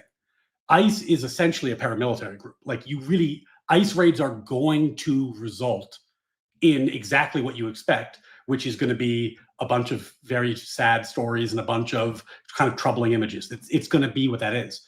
The flip side of that, though, is that in many, many places, including all the sanctuary cities, we have undone all the policies that were used by people like Obama, like the Secure Communities Program, that allowed the local police, when they arrested someone, they'd run their status. And if they were arrested for an unrelated crime, but they were illegally here, they would cooperate with ICE and they'd be deported. And that's how Obama got his numbers up. It's a cooperative program. That program was abolished. Like, I actually think there's a bipartisan initiative here, which is if the sanctuary cities and the sanctuary communities back off that and are willing to cooperate with ICE for people who are arrested for other crimes and are here illegally, then ICE doesn't raid because they don't have to, right?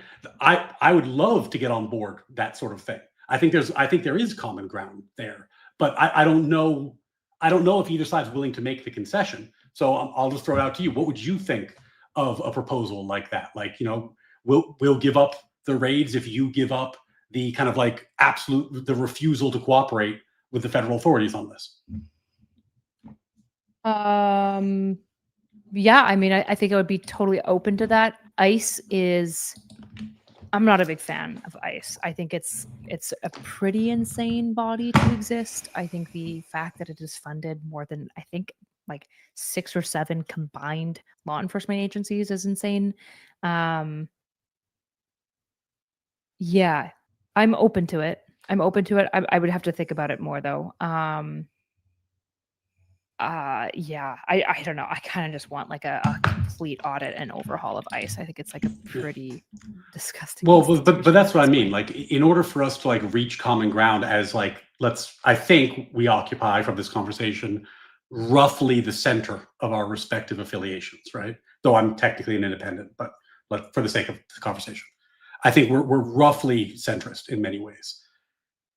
We would need to come up with policies that have some give and take, right? Like that's the only way forward. And what frustrates me, I mean, this is like kind of like deep lore and you have no reason to know this, but like at one point I was trying to set up like a weekly spot with Rob Noor where I do legal stuff on his show, right? That fell through because I wouldn't agree with Rob that political prosecutions are a good thing, because I don't think they're a good thing, right? Then I go talk to Destiny And he invites me on his show to debate him because I told him political prosecutions are a bad thing. And he wanted to argue with me about why the left, next time they are in power, should do more political prosecutions. So I just feel like a fucking crazy person because, you know, both Rob and Destiny will agree political prosecutions are bad. Both Rob and Destiny then argued the only way to stop them is to do them until the other side rolls over and dies and admits they were wrong. That's a vendetta cycle. That, like, there's no way out of that, right? So somebody has to start offering alternatives, and those alternatives have to appeal to centrists on both sides to have some support so that we can go back to doing some kind of, you know, cooperative work between the parties. Yeah, I'm open to that. The issue is like that's essentially like what I do. I've done a lot of that conversation with you, and yet like you characterize this conversation as like a whining victimhood struggle session, right? And so it's just like, Jesus fucking Christ. Like, frankly, like and you just characterize it as, I just want you to denounce Trump harder. And it's like, that just wasn't happening. That's not even a fair way. That's just like not a fair way to characterize this conversation. And so it's like, okay, well, I'm the one advocating for talking to the other side. I'm being the reasonable one, but I'm pushing you on your epistemics because I think they're unsound, which I'm allowed to do. See, what's so interesting about this, and I hope your audience catches what you just did. We had the argument. We moved past the argument. I offered actual takes of things that I think would be a useful way to cross the divide with specific policy prescriptions that we could maybe work together on. And your response was to revisit the argument. So the idea that you're the one showing grace in this conversation is belied by the fact that, you know, we disagreed and I was absolutely willing to move past it and move to the olive branch, let's build together thing, but you want to go back to the fight. Like, what's the point of what you just said? You know we disagree. What are we going to do? We're going to have the same argument again? You want to do another 3 hours on it? Yeah, this is crazy. This is making me believe that maybe Destiny has the right approach. Like this exact exchange. Like okay. It's so unfortunate. Me saying I'm willing to put aside the fact that we clearly disagree and then give you things that I think the left and right could work together on. That's the thing that blackpilled you. No. Well, then why are you bringing it up now? If you just want to end the conversation and save some face, that's fine. We can end the conversation. Just say so. It's totally fine. But it's a crazy thing to go back to the argument in the context of me trying to build a bridge and being very specific in the way to do it. Yeah.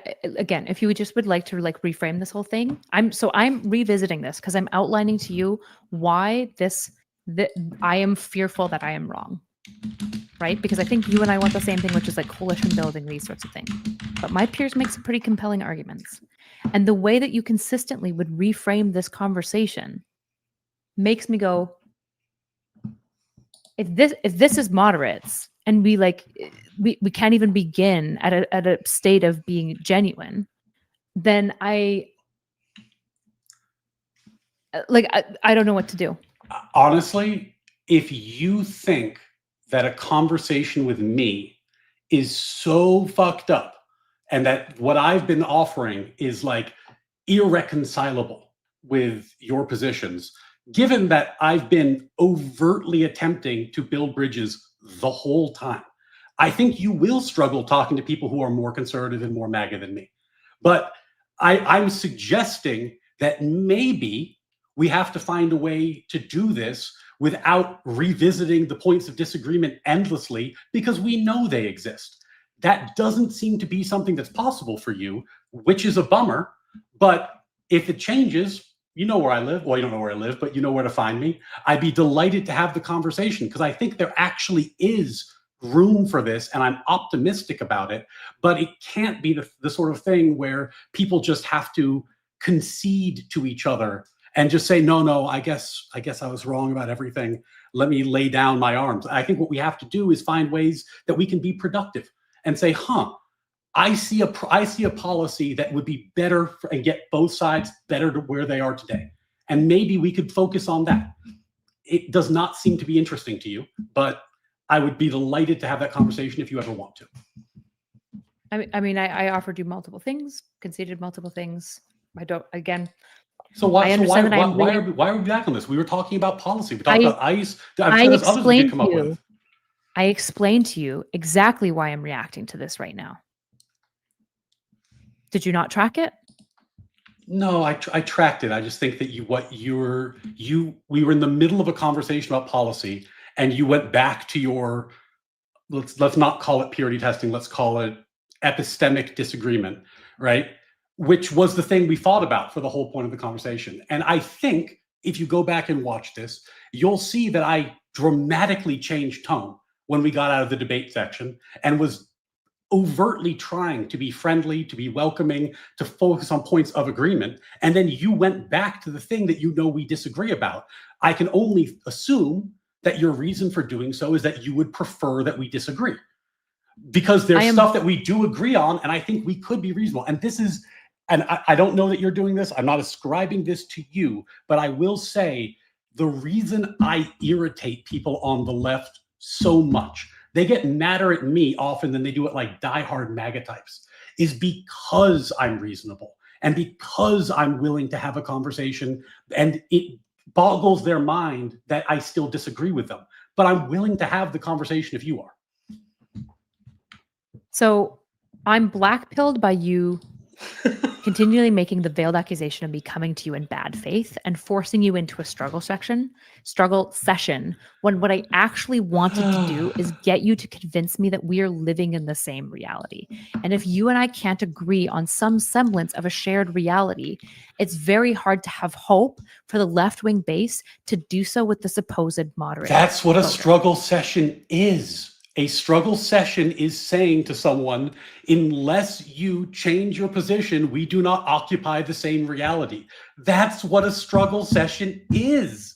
Like, I don't know what else to tell you. You don't like the term because it's a shitty thing to do, but it is what you are doing. Now, if we could want to stop that and talk about something else, like I said earlier, I take none of this shit personally.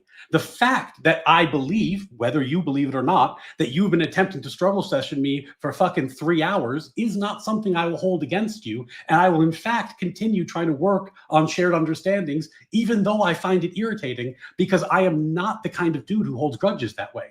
But if you insist on having the combative portion of the conversation, I will be combative.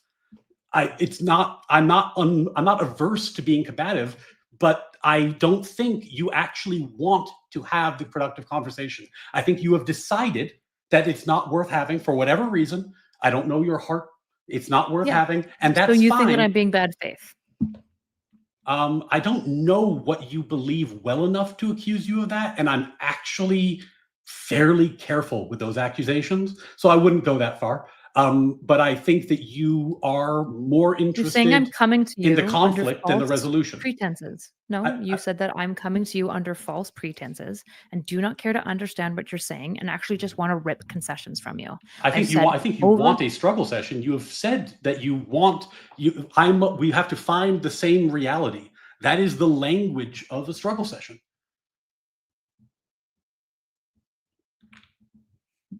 Do you know what bad faith is? Yes. Could you define it for me? I just want to make sure that we're working. No, I'm not doing this. Operation. Okay, gotcha. Okay, well, I guess bye then. All right. I don't know what else there is to say. If you want to reframe the whole thing as like this bad faith thing, then frankly, I genuinely. Erudite, where do you think the term bad faith came from before it got absolutely bastardized in the internet? I think the first writer was Sartre. I think is the original writer. And it's used endlessly in the legal context. It's a thing we constantly litigate. What I am uninterested in doing is getting into a semantic debate with you about whether you have struggle sessioned me. I think anybody who's watching this knows that you have attempted a struggle session.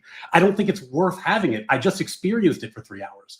But if you're happy, if you'd like to move forward, I am willing. It sounds like you are not, in which case you can have a great night.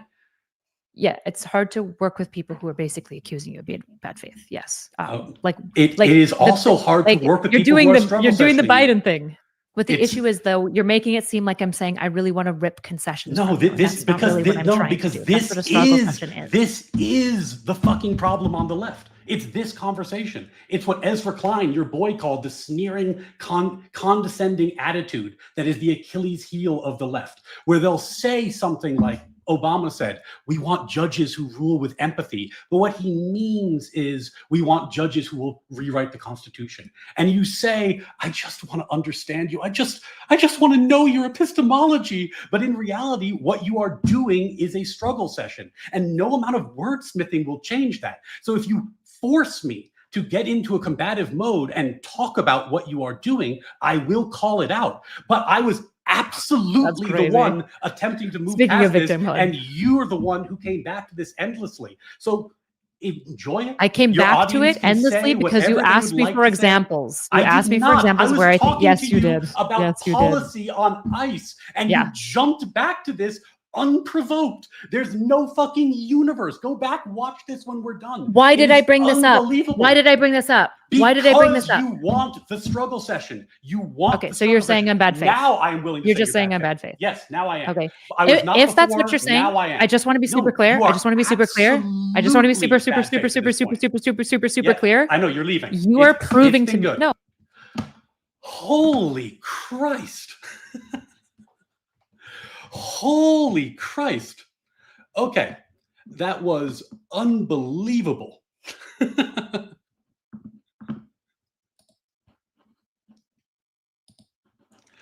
Anyway, I don't know if that was the right way to exit that conversation, but I thought it was useful. I could have let her make her point, but it felt like it was at this point just going to turn into her doing like a victim narrative again, and I wasn't into it. But Desert Druid. We got Desert on screen.